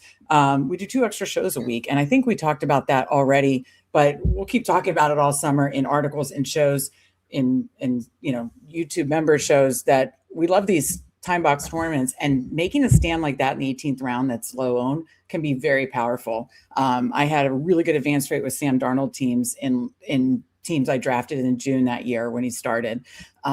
It's more surprise. It's more powerful than you think. And obviously it has to hit, but if it hits, it can be a big hit. And those are the ones that I'm not afraid to go a little high on, because so many others can be in the 18th round, can obviously be a dud, especially at the receiver position. Huckleberry says tomorrow he's going to say to his wife, I can't wait to have all the control. Yeah, exactly. I mean, it's a good line. Meg threw a chair at Steve when he wanted to control Huckleberry, so watch out for the wife's right-left combo. I think I actually kicked a chair at you, which is even crazier. insane. Good to see you, perfectly cromulent in here. Absolutely. Good evening, fam. I would agree with this. I think we caught up enough that we could have considered it since we started tight end. So like, could you scroll to look at let's just review our team talking about it in the context of Cooler's comment. Do you want to look at the whole team or just focus on the... Yeah. So 3-4-8-3, and I'll let you read it off. I'll try to not. So Lawrence, Stafford, Cam Ward, 3 different buys, 3 kind of different, mid to late, or not late, but mid to late mid-range quarterbacks, 4 running backs, first 4 picks, Genty, Hampton, Kyron, Scadaboo. For me personally... 3 sophomores. How fun. For me personally, I'm only going to go hyper fragile if I have 4 different buys. I think once you combo a buy, I think it becomes very, very tough to go hyper fragile. With this kind of build. Then we have Carnell Tate, Brian Thomas, Courtland Sutton, Michael Pittman, Travis Hunter, Deebo Samuel, Ryan Flournoy, and Keon Coleman. So Coleman is the extra wide receiver pick. Brenton Strange, Kate Otten, and Mike Gesicki. So yeah, we probably could have debated the Coleman versus Parkinson thing, and I could have seen the Parkinson take for sure, just because it would raise our tight end scoring. But I do think Coleman is a fun lotto ticket right now.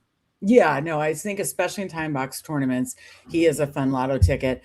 And we didn't start, so we started tight end at 155 to 203. Where did we get our 5th receiver? Because we caught up pretty well, but where did we? I always like to see, where'd you get? 5th was Travis Hunter at 131. Yeah, I guess because Travis Hunter has such much a boom bust to it. I still think because we waited till 59, even though we got our 5th by 131, having Travis Hunter, I still think I'd probably lean 8, but I think there is definitely the conversation that it could have gone 4 tight ends, especially when we didn't have a receiver stack. We just had Kyron stacked with Stafford for the touchdown. So Paul says, are we sure Godwin still has it? So I feel like after that last season, that's fair. I think it's fair for sure. But I guess, and I mix in McMillan some. It's just somebody who there's more opportunity for failure there than I think people realize. I said it yesterday. I would not be surprised if something does happen with Rashee Rice. McMillan would be a great fit for the Chiefs to trade for. Okay, I guess Jameson, go back to the board. Jameson fall to the 5th is highway robbery. That is where we took our 4th running back. But what pick number did JMO go? 50. Okay. Wait, so is that mid? No, it's early 5th. But okay, gotcha. No, but that is a decent fall. Agree with you, Leo. Leo wasn't in this one, right? I'm trying to remember Leo's team name, but I don't think so. Yeah, let us know if you were in there. Okay, so I think we caught up with chat. Mike says we don't need the board since we didn't have a Fanspeak fam in here. Try not to rug pull us. Well, I got the controls now. I got the sticks now. We had a couple disagreements, but I do like this team. What are your thoughts, Steve?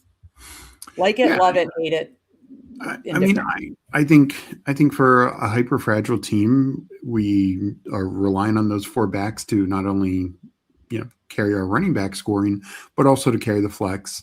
So we went 8 receivers most weeks. Our expectation is only 3 of them are hitting the lineup. So yeah, I don't have like an alpha receiver, though I do think Tate and Thomas both actually have the opportunity to be alphas. And that was the argument for me between Tate and Christian Watson. Like, I don't think Watson can be an alpha. I think he can be a great spike week guy. But Tate could be this year's Malik Neighbors or like the 90% version of that. Yes, disbanded one best ball overlay, 1 month free best ball overlay. Mike tracked him down, and I think BVG's track or show the other day. So appreciate that, Mike. Appreciate that disbanded, reaching out, getting that all set up. Absolutely. Good looking out for sure. Okay, I'm going to ditch you here, Steve, and I'm going to bring over me, and we are going to get into another Bulldog. Hopefully we can get some Fanspeak fam in here with us. What? Yes, it is. It's a Pitbull. Oh, God. It's like, all I can think about is the Bulldog. Just play, again, you could play a drinking game, right? It would be a pretty intense drinking game. I love that Bulldog team. Okay, good call. Pitbull, if you want to enter with us, I'm counting it down. Let's try to get in together. Counting down 10, 9, 8, 7, 6, 5, 4, 3, 2, 1. Enter. And 4 people. So should be good. See it filling up. Perfect.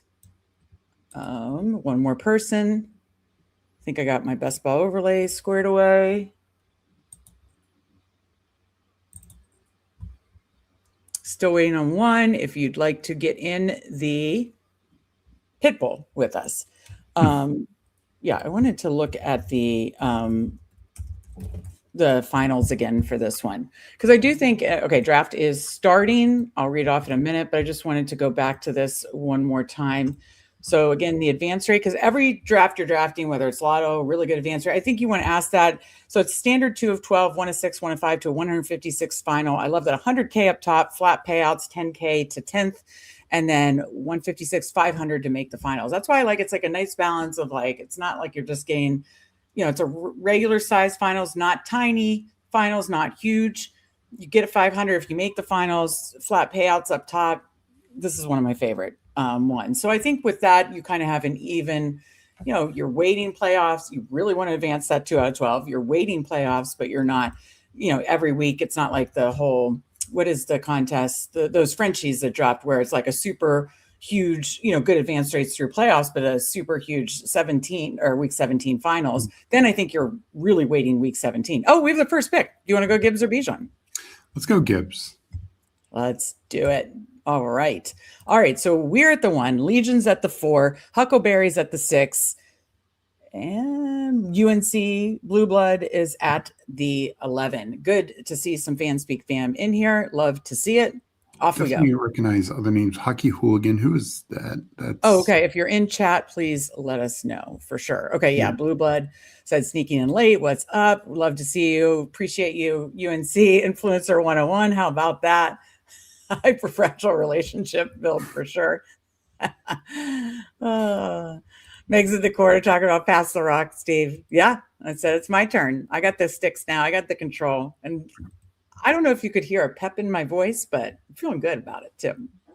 Right? And dread in mine. Yeah, I know. It is what it is, Steve. Any predictions for the Frenchie tomorrow? I guess it'll be Frenchie 4 because I think Cooler said happy Frenchie Eve. I mean, I'd guess it's another small, not a single entry, but I think these are mainly going to be like 1 to 5 entries, maybe another 2 max. I was going to say they've been doing a lot of the 2 max, right? Most of them have. But that big one was a single entry, that $50 one. Yeah. I liked my team. Actually, I'm going to read that. Did I already read this on stream? I'm sure I did. Probably, yeah. I don't know. I don't know if they'll do something again with the very strong first round advance rate, or maybe change it up some.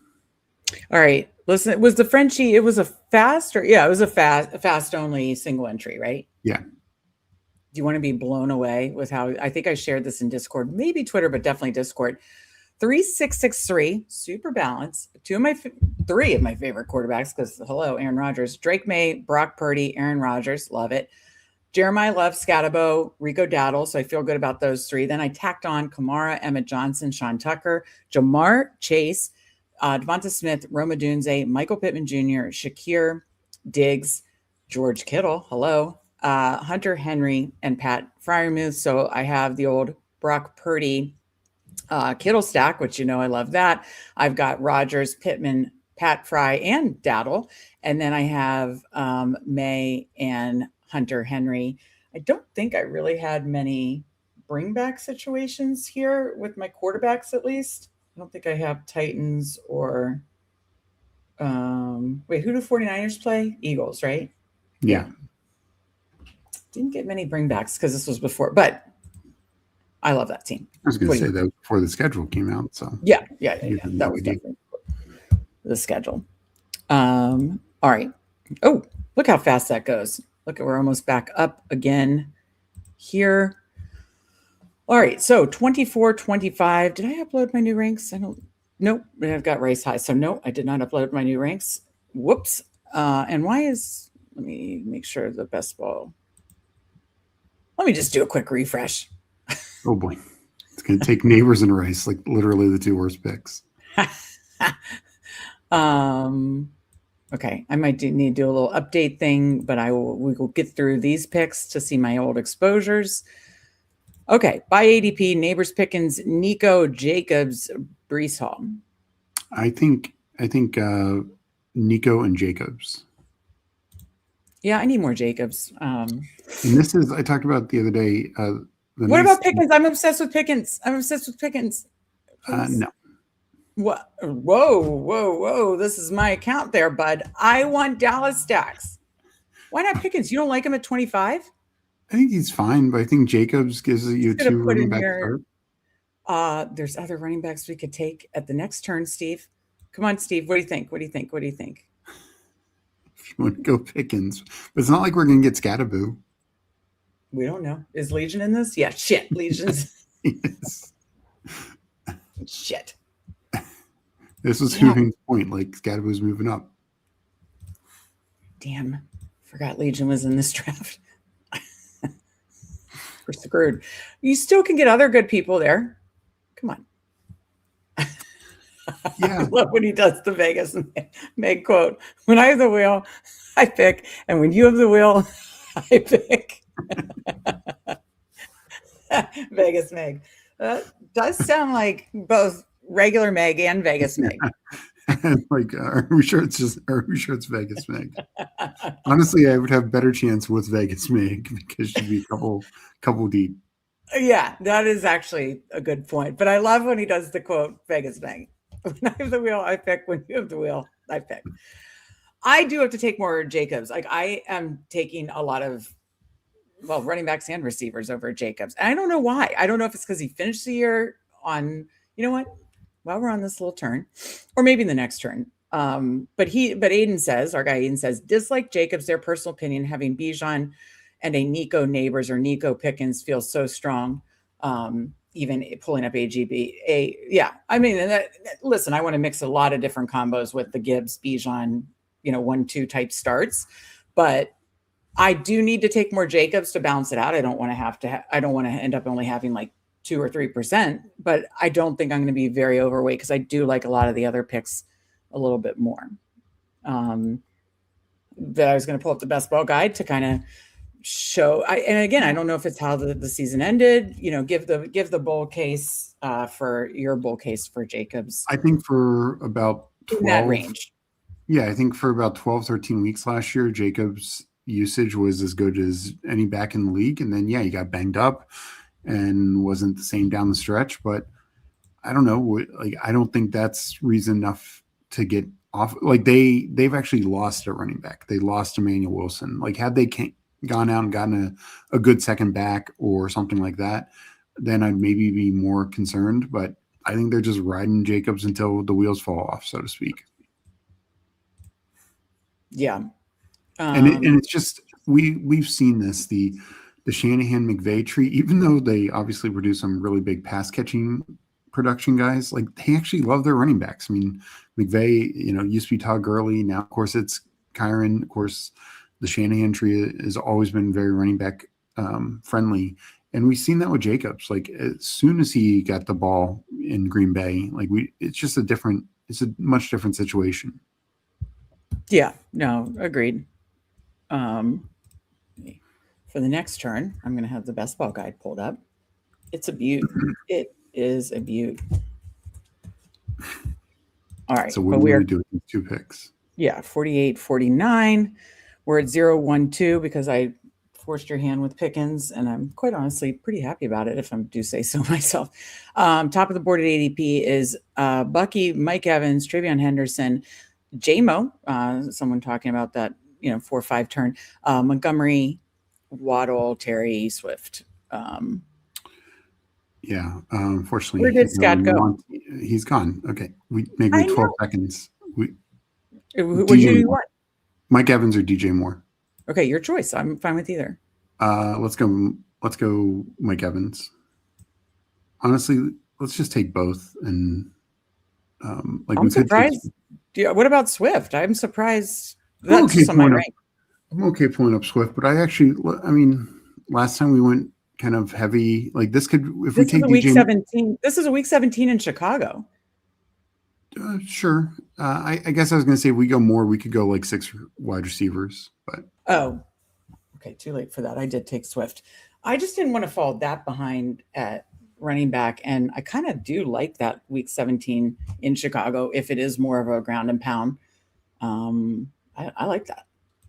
yeah, no, that is definitely fair. All right. I'm going to queue up 2 of my favorites here just to keep an eye on, Dak and Purdy.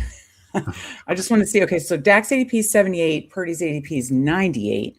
So where will we back up next? Okay, so we could take Dak at the 6-7 turn and potentially Purdy at the 8-9 turn. Look at that.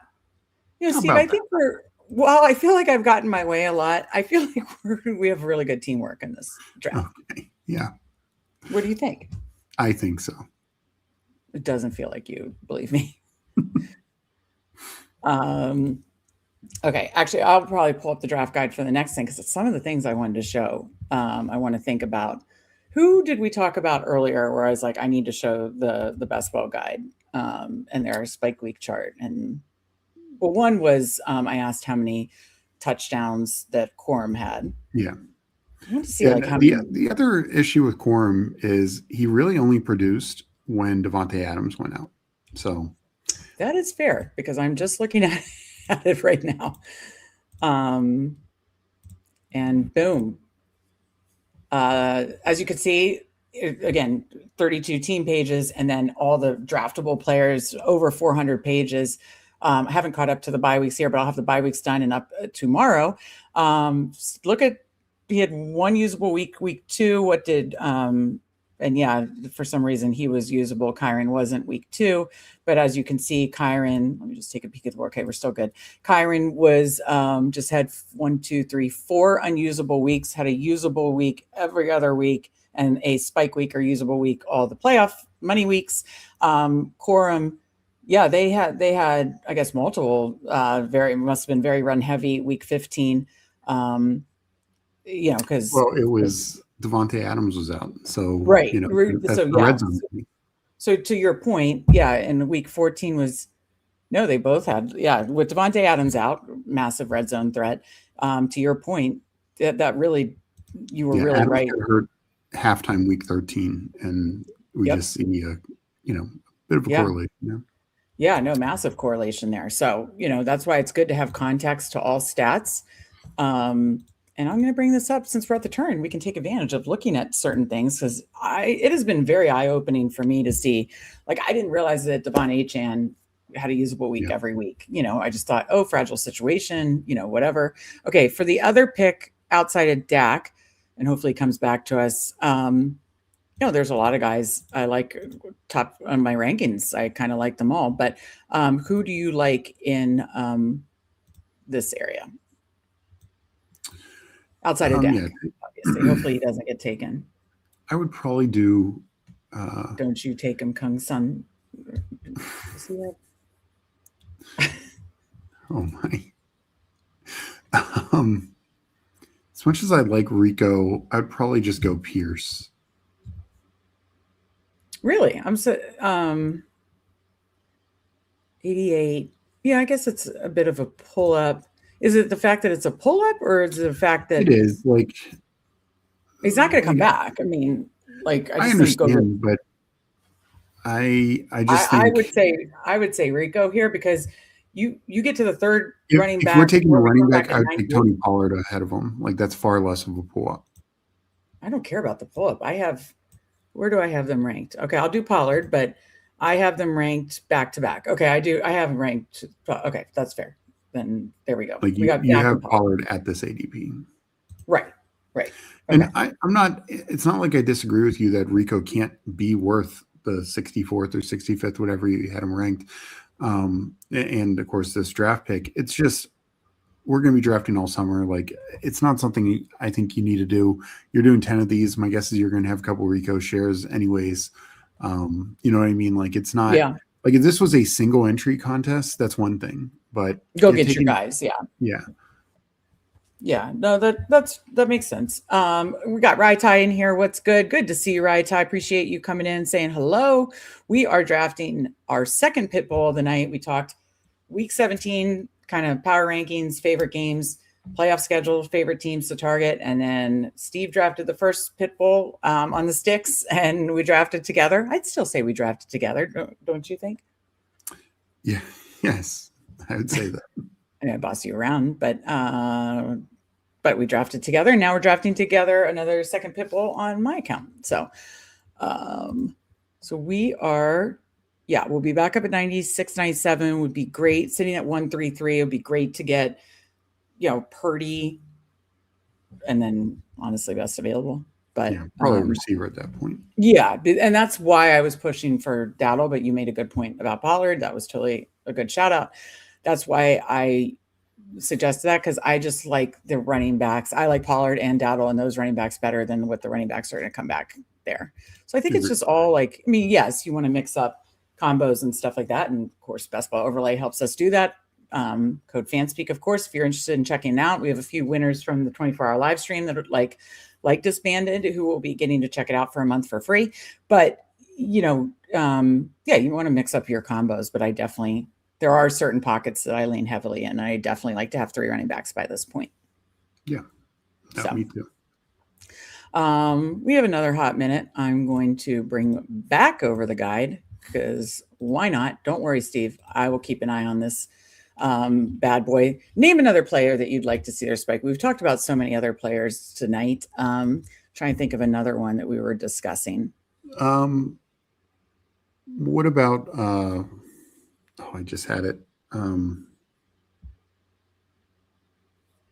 I'm going to do something. Cortland Sutton. We did that during the 24-hour live stream, but yes. Okay, so that's Bo Nix, then Sutton. Wow, look how usable Dobbins was before. Mm-hmm.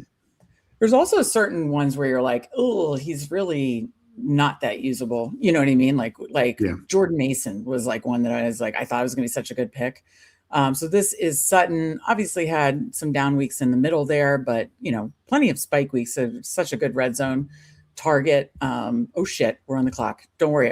We're gonna land this plane, Steve. I got this. Okay, Purdy goes. Do you want Pittman to just buy us time? Do Pittman, yeah. Okay, that backfired a little bit, just a touch. Okay, who's our other pick? Okay, well, that's why I'm bringing it over so we can work together. 18 seconds. So do you want to just catch up receiver? Let's go Laporta. I don't think you have a lot of Laporta. I don't. I don't know why I need to also do that. And we have Gibbs. We're already making a bet on this. We got to bring back. Yeah. Yep, you're right. The Chicago-Detroit game. Okay, so we start 1-3-4-1. I'll put the board back up, and then I am going to log into Best Ball Overlay, talk about something fun, Steve, and then we'll go back to looking at guide and spike weeks.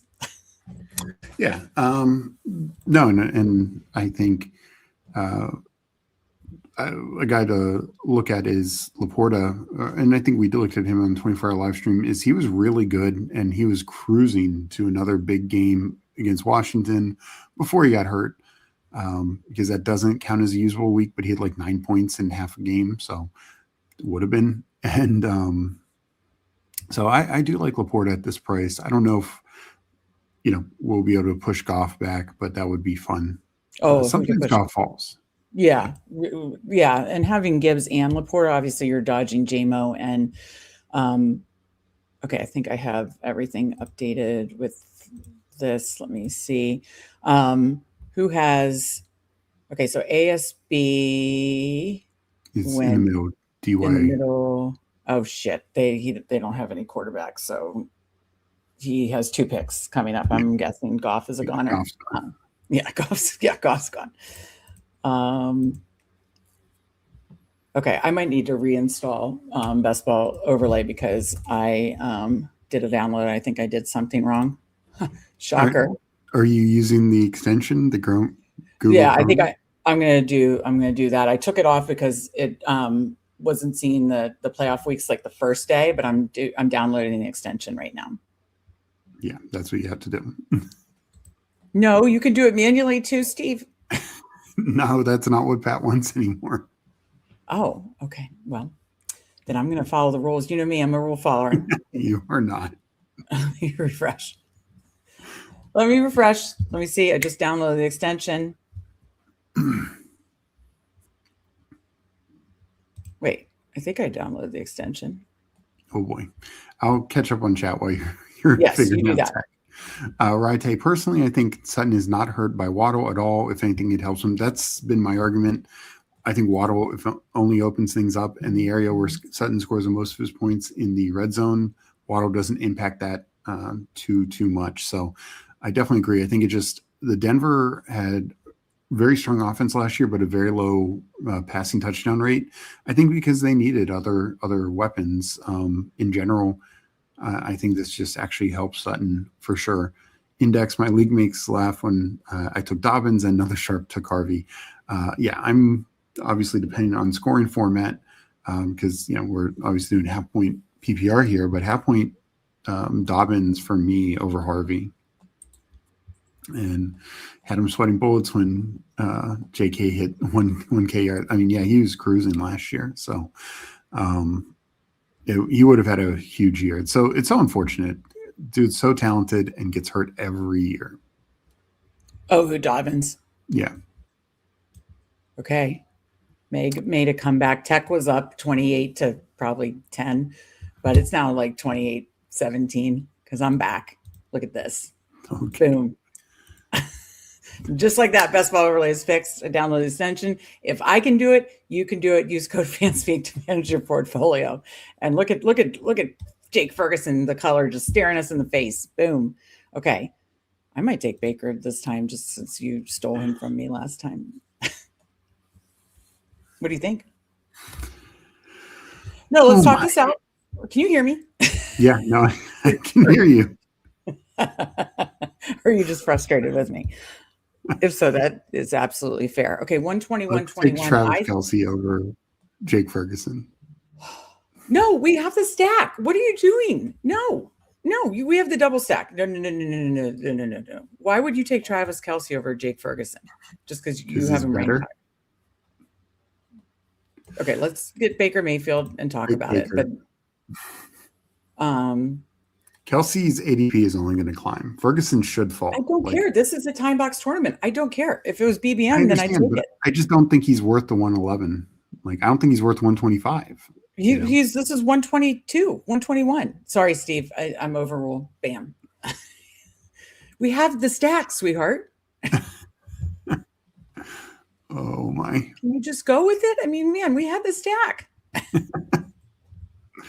I mean, I love the Dallas schedule. And then we get Dallas Pickens or Dak Pickens, and I want to tack it on. And, I don't do many of the 2 tight end stuff. So let's mix it up and do 2-3-4-2. And, we have the favorite game. We don't have a Giants player, but we could tack on like a Mooney or, someone later if we wanted to. So this allows us, I mean, in this build, it could either be 6 running backs or 8 receivers, probably 8 receivers. So yeah, we could do like a 3-5-8-2. What do you think? Yeah, I actually might lean 6 running backs in this, but yeah. I mean, we didn't start. Well, we did double tap. Yeah, we had 3 receivers in the top 50. Yeah. Yeah, especially the way we build, we're trying to hit. And we missed this whole pocket of running backs, the Gainwells, the Rashard Whites, those kind of guys. Yeah. So like our 4th back is going to be kind of thin. Yeah. Okay. So more like a 3-6-7-2 then. Yeah. Index agrees with me. Better playoff schedule. Ding, ding, ding. I think Huckleberry loved your thing because he's better. I do think the Chiefs playoff schedule, I think people are overhyping like some of the defenses they face. And yes, Kelsey failed in the playoffs last year, but that's because he didn't have a quarterback. So what was that look for? I know. I can't hide my snarky If faces. you I look know. at Kelsey until Mahomes got injured, Kelsey scored more points than Ferguson for the year. He was clearly better than Ferguson before Mahomes got injured. Like, it wasn't even close. You know what? I know gives me a perfect opportunity to bring over the draft guy. Oh, Cooler said, "Oh no, the sweetheart came out. Things just got real." That is when I'm frustrated. I do a term of endearment and break out the It's sweetheart. a term of endearment. I mean, you could go 3-0 last round, but I would really like to stop at 2 tight ends with Laporta and Fergie. It's time box tournament, Steve. What do you not understand? Harvin, that is a great impression of me. And Cooler's nailed it. Absolutely nailed it. Yeah, exactly, Index. Steve loves olds. That is your one weakness in best ball. Jeez, for the love of God, Steve. I mean, an old won me $50K 2 years ago. Adam Thielen. Which old? Adam Thielen. Oh, yeah, that's true. and you had Zach Ertz too. And I think I had Mike Evans on that team. Like, it was all olds. So is Evans. Who are the olds? Evans, Thielen, Ertz. Did you have any other olds? I don't think so. Not on that. Okay. No, you didn't have Evans because you had Baker naked. Oh, that's right. That's right. I had Evans in other drafts. Like, I think mine that week. Because I was very Higgins because Higgins smashed. You obviously had Higgins in that one, but he's not old. But I'm trying to think. I'm sure you did have other olds. Yes, some olds can pay off. Okay, after this, we're going to look at Kelsey and Ferguson on the Best Ball Draft Guide. Free gift for all of our paid Substack subs. Link in the description. We appreciate any support there on Substack. All paid subs get a free Best Ball Draft Guide. Over 400 pages. I'm going to be pulling it up after these two picks. Coming right up. Looking probably at a 3.672. Oh, I know you don't like it, but what about it? What about the stack, since we're not going to take Kate Otten? Yeah. I mean, I still like them better over these other ones. Are you thinking McMillan and a quarterback here? No. I was thinking McMillan and a running back, probably. But let's talk it out. I mean, you're not going to backload the running backs.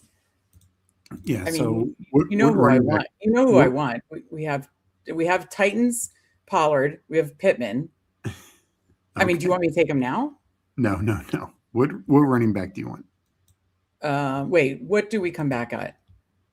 You name running. Oh shit, 12 seconds. Let's just take Aaron Rodgers. No, let's take Woody Marks. Ooh. Shit. That is terrible. I have 1%. Why are we taking Woody Marks? 1,000% better than Keaton Mitchell. Steve, you are a little too bearish on Keaton Mitchell, I think. He's a fast guy attached to the Mike McDaniel offense. My God. He doesn't catch passes or block. But he's fast in the Mike McDaniel offense. Did you not know that Mike McDaniel likes speed? You know? What? Like he's not going to get a ton of touches. I'm with you there. Yeah. But what he can do in a limited amount of touches is what you need to be concerned about. It's not hit my lineup.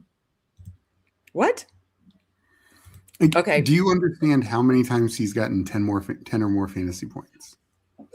Fantasy points.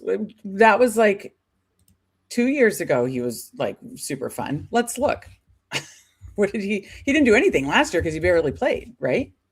He actually played a lot because Justice Hill got hurt. But he played a lot for him. Okay. Keaton Mitchell, spike week chart. Yes, he just had one spike week. I mean, a couple other 6-7 point games, but 10 points week 13. Yeah. So Justice Hill got hurt, the back hat, like the last mid-year. I mean, this is a situation though where I don't know that they're going to use, as much as I love Hampton as much as they use Big Dog. You know what I'm saying? Good. You think they will? I don't know why they wouldn't. Like, even Mitchell's big year before he got injured, he was just a 10-touch guy. Like, he's never been. I understand the touches. I'm talking about the fantasy points. What was the fantasy points? And was he a rookie in 24 then? Let's look at your beloved Travis Kelce. Was his rookie year. 24 was the year he came back injured. Okay. Oh shit, this doesn't bode well for me. Yeah, it does not, does it? Oh, ouch. Burn. Okay. Age 36 years old, 37, because his birthday is in October. I remember that from some kind of Taylor Travis stuff. So he'll be We're 37. definitely missing our pick right now, right? No, we still have like 5 or 6 more. But yeah, when did Mahomes get injured? Week 14? Mm-hmm. It was either Yeah. week 13 or week 14. Up until then, he had to use up a week, all but one. So yeah, this is where the best ball guide can make you reshape your thoughts. So I will give that some consideration. And That's did the you good want news. to pull up Ferguson? What? Don't make me feel bad about that this much later. I still am fine with that. It was a team stack. We didn't have any Chargers. We didn't have any other Chiefs correlation. That is and Dallas is my favorite playoff schedule. Well, And top offense. I think they're not my favorite playoff schedule. They're not even close. They're probably not even 10th. Chiefs, I think, have a very good playoff schedule. I'll pull up Bruni's chart in a minute. Let's make these picks. I think one should be Aaron Rodgers. We've got the Titans run back. Who is Kunsan? Okay, we need pivot. All right, just whatever. What do you want to do? I think that's Hartman's burner. No, not Alvin Kamara. Okay, just tell me what to do. I don't care. Take Denzel Boston. This is so dumb. I cannot believe this is on my account. Who is Kung San? You better have a fucking Pittsburgh stack. Oh shit, I forgot we had another pick. Who do you want? Oh boy, this is bad. Do you want to just take a last receiver and be done? Sure. What do you want? 4 seconds. Ridley? Calvin Ridley, yeah. Did I make it? I did. Okay. All right. Well, I'm going to go pout now. Let's look at Kung San's team. This asshole. 3, 5. No, smart asshole. He's a Fanspeak member. What's that? He's a Fanspeak member. No, he's not. I would never say asshole about a Fanspeak member. He's a dumbass for taking Rice at 23. Okay. So 3, 5, 6, 1. Hurts, Darnold, Rodgers. Did he have any Steelers? Oh my God, he didn't have any Steelers either, did he? He's going to backstack Freiermuth. I should have sniped Freiermuth from. Yeah, he only has one tight end. He's going to take Freiermuth. If he doesn't take Freiermuth here, I might just break the 3 tight end rule just to screw him. Just kidding. Oh, you should never hurt your team. You should always, focus on offense, not defense. Right? Yeah. I'm losing it. That snipe hurt bad. And this is why you take them. Let's when you're at the turns, sometimes you have to pull people up. Hartman saying, can't believe you passed on Rodgers after that quarterback run. Yeah, exactly, Hartman. You're exactly right. And I'm so mad right now and frustrated because we took Woody fucking Marks. No, the wrong pick is McMillan. No, the wrong pick is Woody Marks. I can assure you. Again, come on, Steve. Guys, don't listen to Steve. We know what we're talking about. We believe in stacking. Index had my back. Index says Marks over Mitchell. Okay, that's Marks over Mitchell, but he's not saying Marks over Rodgers when, we know the quarterback runs crazy, obviously, rounds 6 through 11, but there was a little run here. Ward goes off. That was before us. Right before us, excuse me. It goes Ward, Stroud, Danny Dimes, Darnold. And what do we decide to do? Let's take freaking Woody Marks over our quarterback because he'll come back to us. I don't care about Woody Marks. I don't care if the number shows that I have negative CLV on Aaron Rodgers. I don't care. I would in my third. Now we're going to have to take some dust ball that's not going to play 17 weeks. This is terrible. This is a Pitbull. I love this tournament, and I just lit one on fire. And this is exactly what I think about CLV. Wrong one. This is.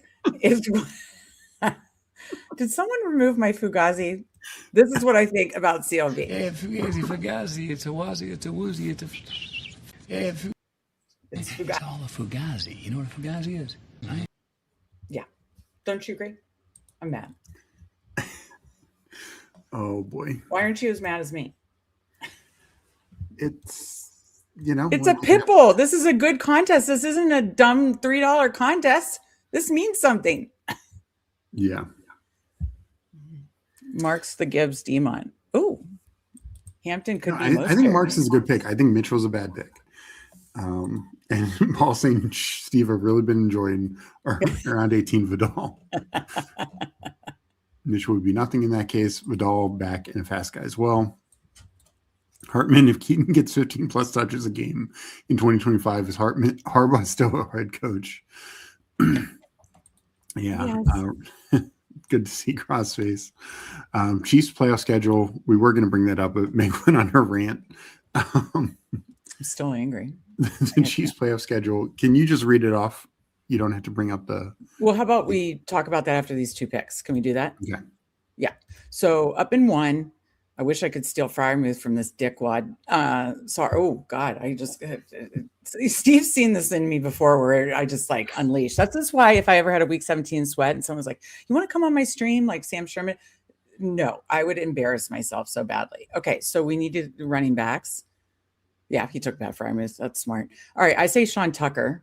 We have Baker Mayfield, and just like you did with Kyron, just more expensive. We're soaking up the touchdowns. Tampa, he should be the goal line back. Can I at least get my way on this one?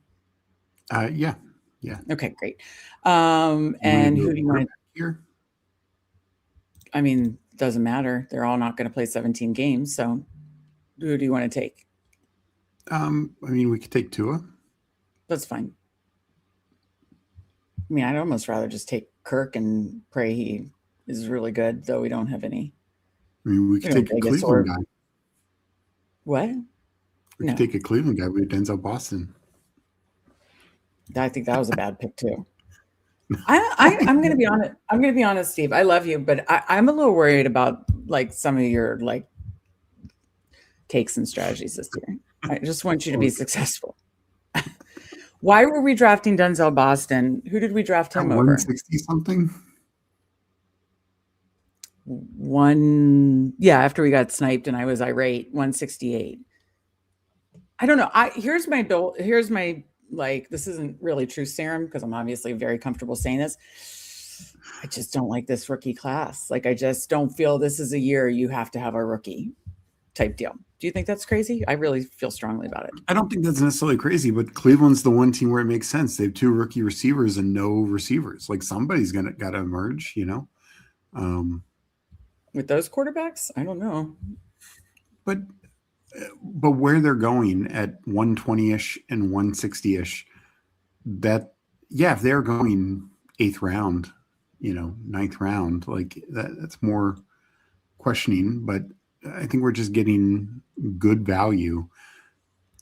Chiefs playoff schedule is New England home against New England, home against San Francisco, at Chargers. So I agree with you in that it's all good offenses. There could be pushback in all the games. Could be some good defensive battles too, but there could be pushback. And obviously the last game's indoors. You love that.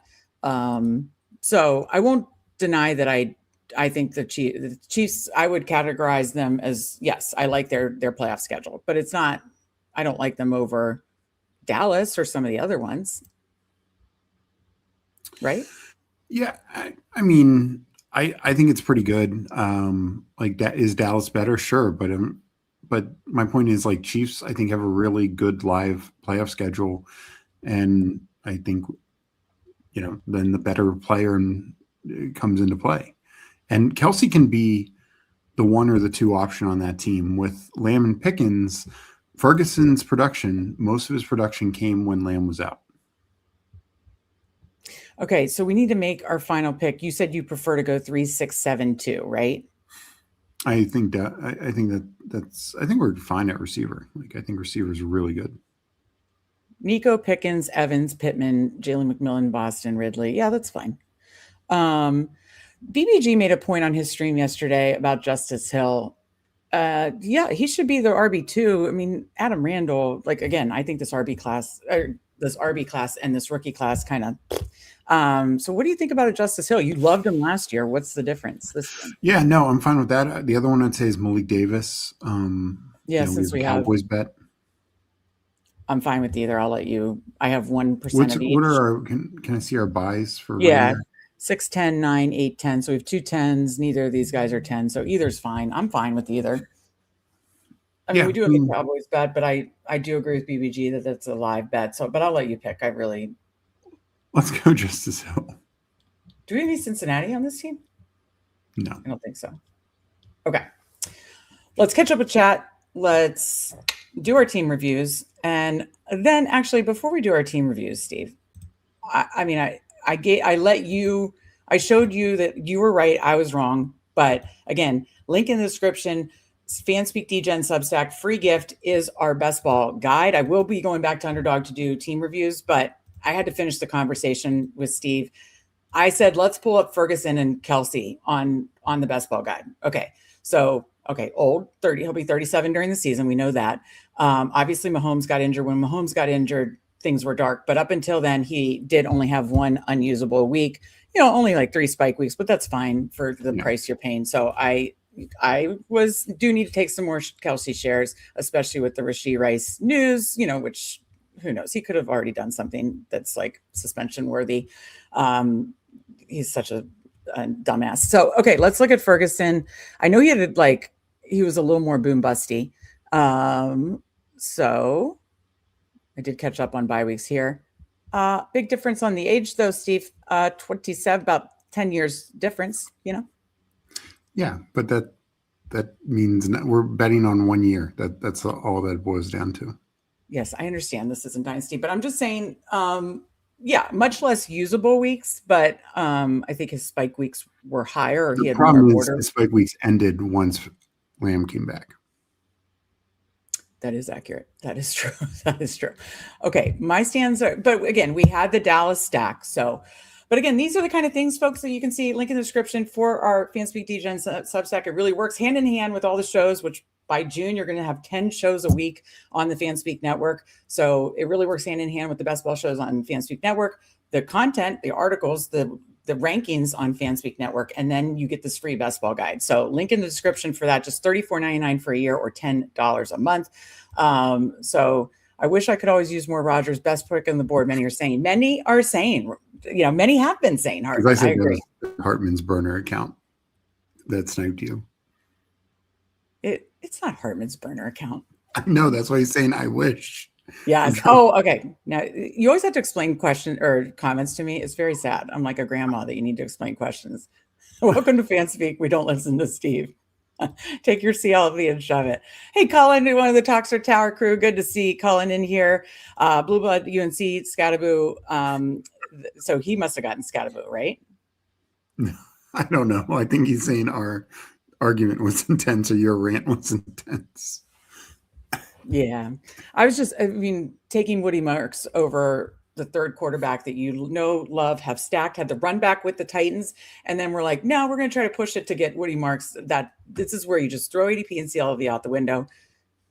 Vegas Meg. Okay. The comedy says, I don't think anything's going to happen with Rice. I don't think anything's going to happen necessarily with what, just transpired. But the fact that he got surgery, is recovering in jail. And then, it is going to be 2 months. And then, he's just on thin freaking ice. He's just such a dumbass that this happened. Yeah. He could have already done something that we just don't know about yet, that he's going to be a dunzo, but he's just a dumbass. That's my argument. He's on thin ice with the league and he's on thin ice with the team. And either way, it's always about looking ways things can fail. And an early round Rice pick can fail pretty easily right now. Oh my God. Is Come Baby Turn the Lights On the guy that sniped us? I guess so. No, he had quarterbacks. Rodgers was his third quarterback, so it's not him. But good to see you, and Best Ball Cabal, great to see you. Yeah, I get all those factors. I'm just maybe it was you. If I said dumbass or asshole, I take back all those things. Fanspeak is a very welcoming network. Come hang out with us anytime. We appreciate you. I was just a little emotional about not getting the Rodgers stack when we had the Titans, and so whoopsie daisies on that one. Yeah, risk awareness, risk aversion. Yeah, absolutely. It was me. I don't care. Okay. I'm so sorry. Oops. Again, whoops. if I said no, I did say, and you're right. You're not. I don't think you're a dumbass or an asshole. I'm so sorry. I am so sorry. We're really nice here. It was just very passionate, whatever. So I apologize on that. Colin likes to see the fire. Come on, baby, lights off. Give us another chance. And if you snipe me, I won't be so hateful. I promise. Okay, not good. We're all good. Okay, yes. Colin, I'm bringing the fire tonight, and let's do some team reviews. I think he gets a team review even with him not being a Fanspeak. Yeah, you're not a Fanspeak fan, but you get a team review because I called you names, and for that I apologize. So again, but remember, Fanspeak Fam $3.99, link in the description, or excuse me, click the join button. Not only do you get the emojis, the team reviews, the team contest. Mike is tracking all Fanspeak live drafts and a team contest that we can keep track of during the season. 2 extra shows per week on Sundays with the Shop Sibs.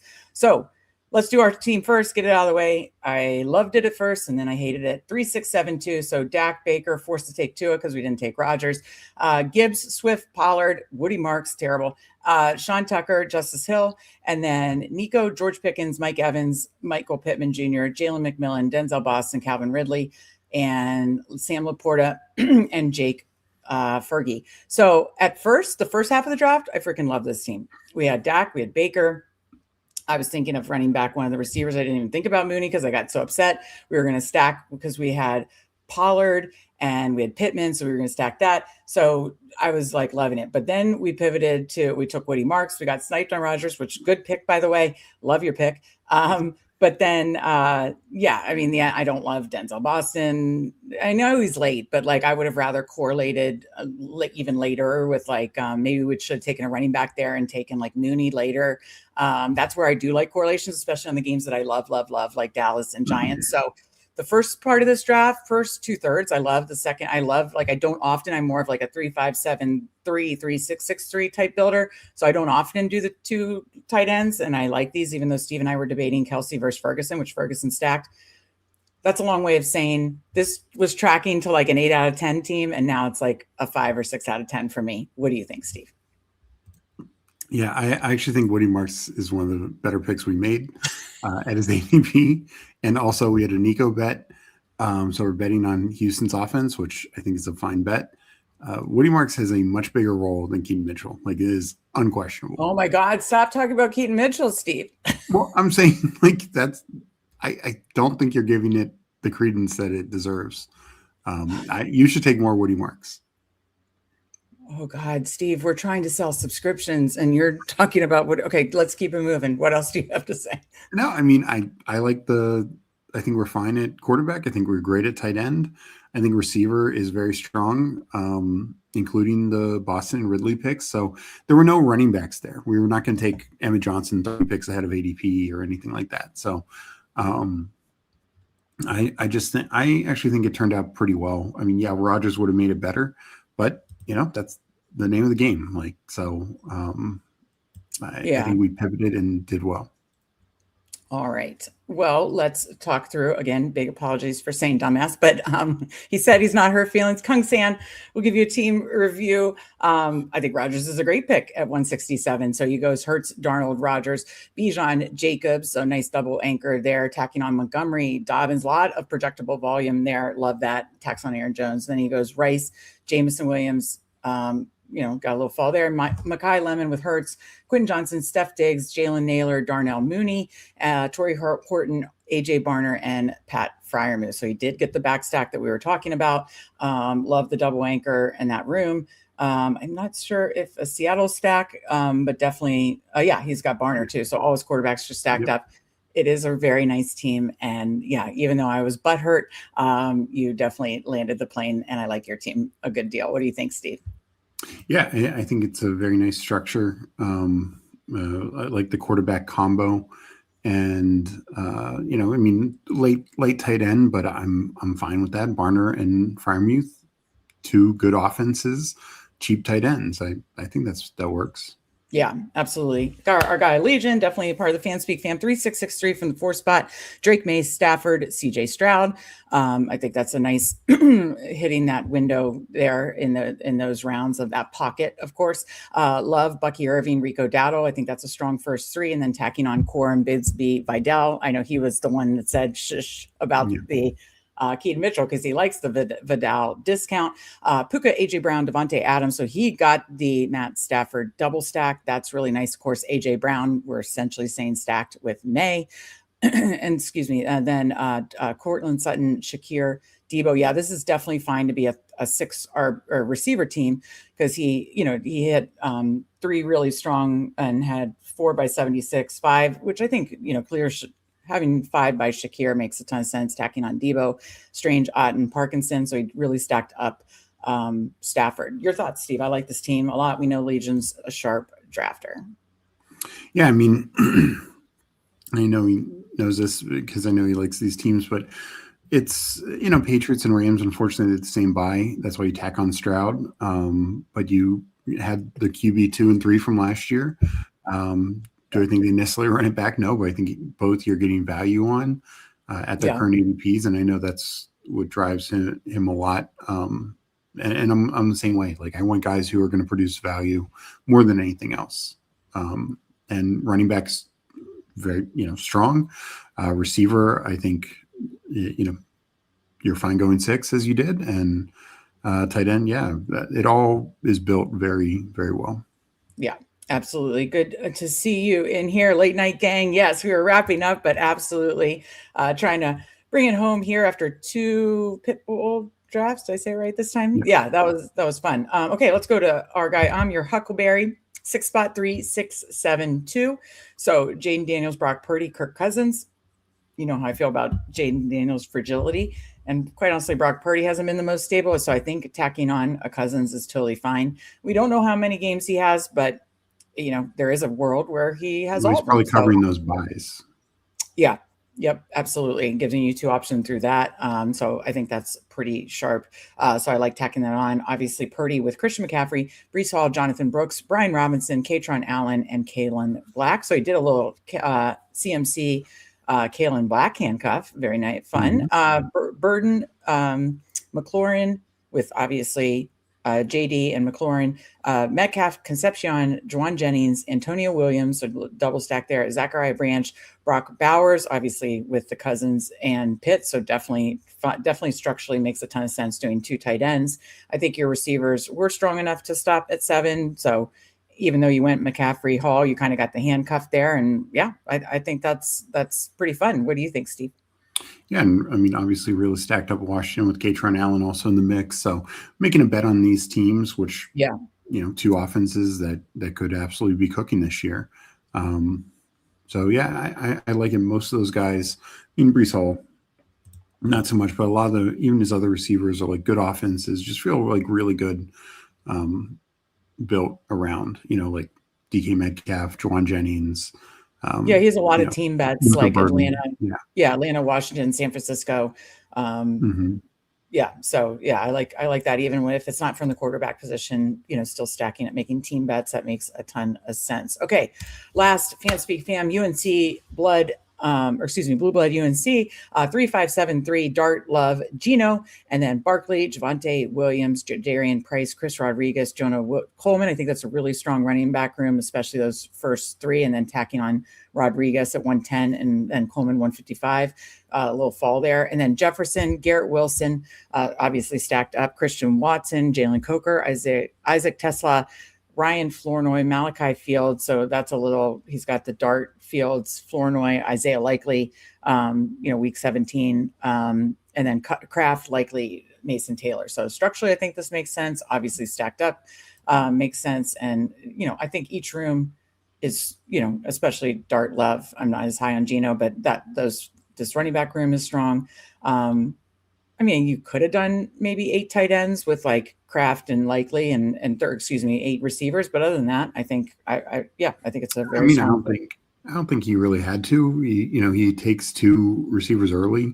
Yeah. Christian Watson also relatively early. He doesn't get the 4th till till Coker. So I But personally probably, but yeah, you don't have to. his flex should be coming from the running back room, I think. I don't know. Like, yeah. Yeah, Huckleberry says on his team he was Cousins or Penix because we took Tua, couldn't do Mhm. Penix. Same way. I just struggle there, and I think Cousins is fine, like Steve said, covering those bye weeks of your other two quarterbacks, or if there's any like early season short term injuries, and then giving multiple options, and then there is a world where he plays the whole time, like Darnold Yeah. did a couple of years ago. Maybe one more wide receiver. That's what I would have done personally, but again, I still think this works, and I still think this is a very Yeah, I mean, strong. I'm not the biggest Mason Taylor. Like, I know you had the Geno thing. I just think Sadiq If you really already did. had Garrett Wilson, I probably would have that would have been a situation where, not a good team. You don't need to tack on more. I would have added an eighth receiver. But again, overall, yeah. Oh, yeah. Kraft coming back from injury. Mhm. I think that's tracking well as far as that. I think it's news, tracking right? well. My point more is like a tight end who maybe has a little bit more upside, like a Gesicki or something like that. Yeah. Might Yeah. make some more sense. Like, I actually don't mind the 3 tight ends because I think his running backs are very strong, and that's where the flex is coming from. Sure. You only need 3 receivers. I Yeah. think running backs definitely coming from your flex. So yeah, I think it's a strong team, correlated, a very strong team overall. So I think that makes a ton of sense. Yeah, he was thinking about first Taylor share, thinking about the Kraft. Hopefully he bounce back. Kraft is one that I do want to take. I've taken some, but I do want to take more of. I think it's sounding like he's tracking pretty well, and they've lost other receivers. Obviously, he just looked amazing last year. He's one I want more of. And I know we were like debating about Jacobs' price. I still do want to get some Jacobs too. So I admittedly haven't taken Green Bay as like one of the teams I'm lower on. Now with the playoff schedule, I'm like, because who was their other games? I hate their week 17 because the week 17 is against Week 17 is against Texans. But Miami and at Chicago is not amazing, but from a weather standpoint, potentially. But I mean, certainly those two offenses could go back and forth. We've seen that plenty. So Miami, Chicago, week 15, 16, I don't mind. I just really don't like the week 17 as much. Yeah. Oops, I forgot to take this off. My bad. So yes. Yeah. All right. Final thoughts for the people, Steve. And then I'll give mine because I will be back tomorrow. So thank you everyone for joining.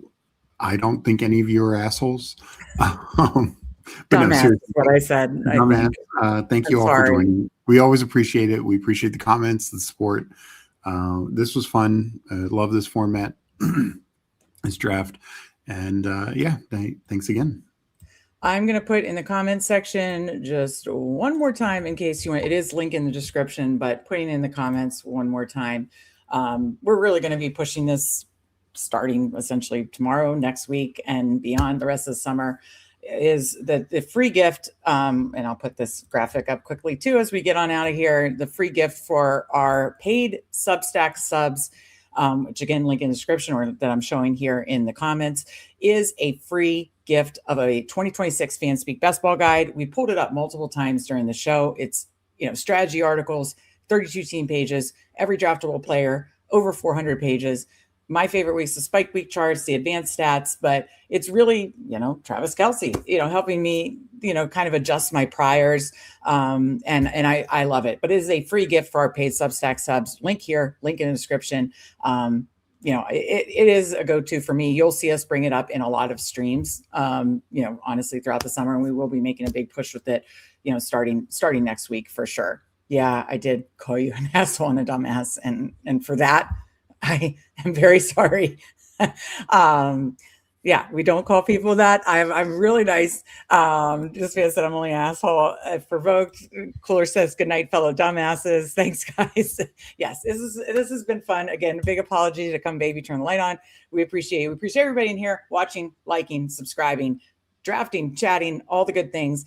And check out that link in the description on our Substack. But I will be back. I will be back tomorrow at 1 p.m. I've been getting together, Friends of Best Ball, 1 p.m. Eastern tomorrow. My friends of best ball, this start has been a lot of the So You Think You Can Tout guys. And tomorrow I'm having Brian Hartman, who just made the cut on down the cut down day where Pete had the live vote, and he just made it. Brian Hartman, he's got the voice of I don't know. It's like he's been doing, radio forever. He's got such an amazing voice. I can't wait to talk about that. He's got a movie critique. You'd love that, Steve. Website or YouTube or podcast. So I need to talk to him about that, but we'll get to know Brian, So You Think You Can Tout. And he and I will be, of course, drafting a Friends of Best Ball BBM 7. So join us tomorrow, 1 p.m. Eastern here. If I'm feeling up for it, maybe I'll get into the drafters streets, because again, I am going to incorporate a lot of drafters, or if they bring marathon back, getting into those season-long streets. So 1 p.m. Eastern here tomorrow. We appreciate you all of you. Sorry for the dumbass. We love you. So for Steve, Meg, and we will see you next time. Fanspeak, where the plan runs deep. The team grind hard, don't eat, don't sleep. From best ball dreams to DFS streaks, they help you print money every single week. Fanspeak. No cap, no gimmicks, we breaking limits. NFL bets, yeah, we live this business. Meg and Steve, that OG vision. Draft room killers on a lifelong mission. We're stressed to the Sunday spread. Fanspeak's that voice that's inside your head. Best ball, DFS, NFL bets. They built it brick by brick, no regrets. Fanspeak team, printing money since day one.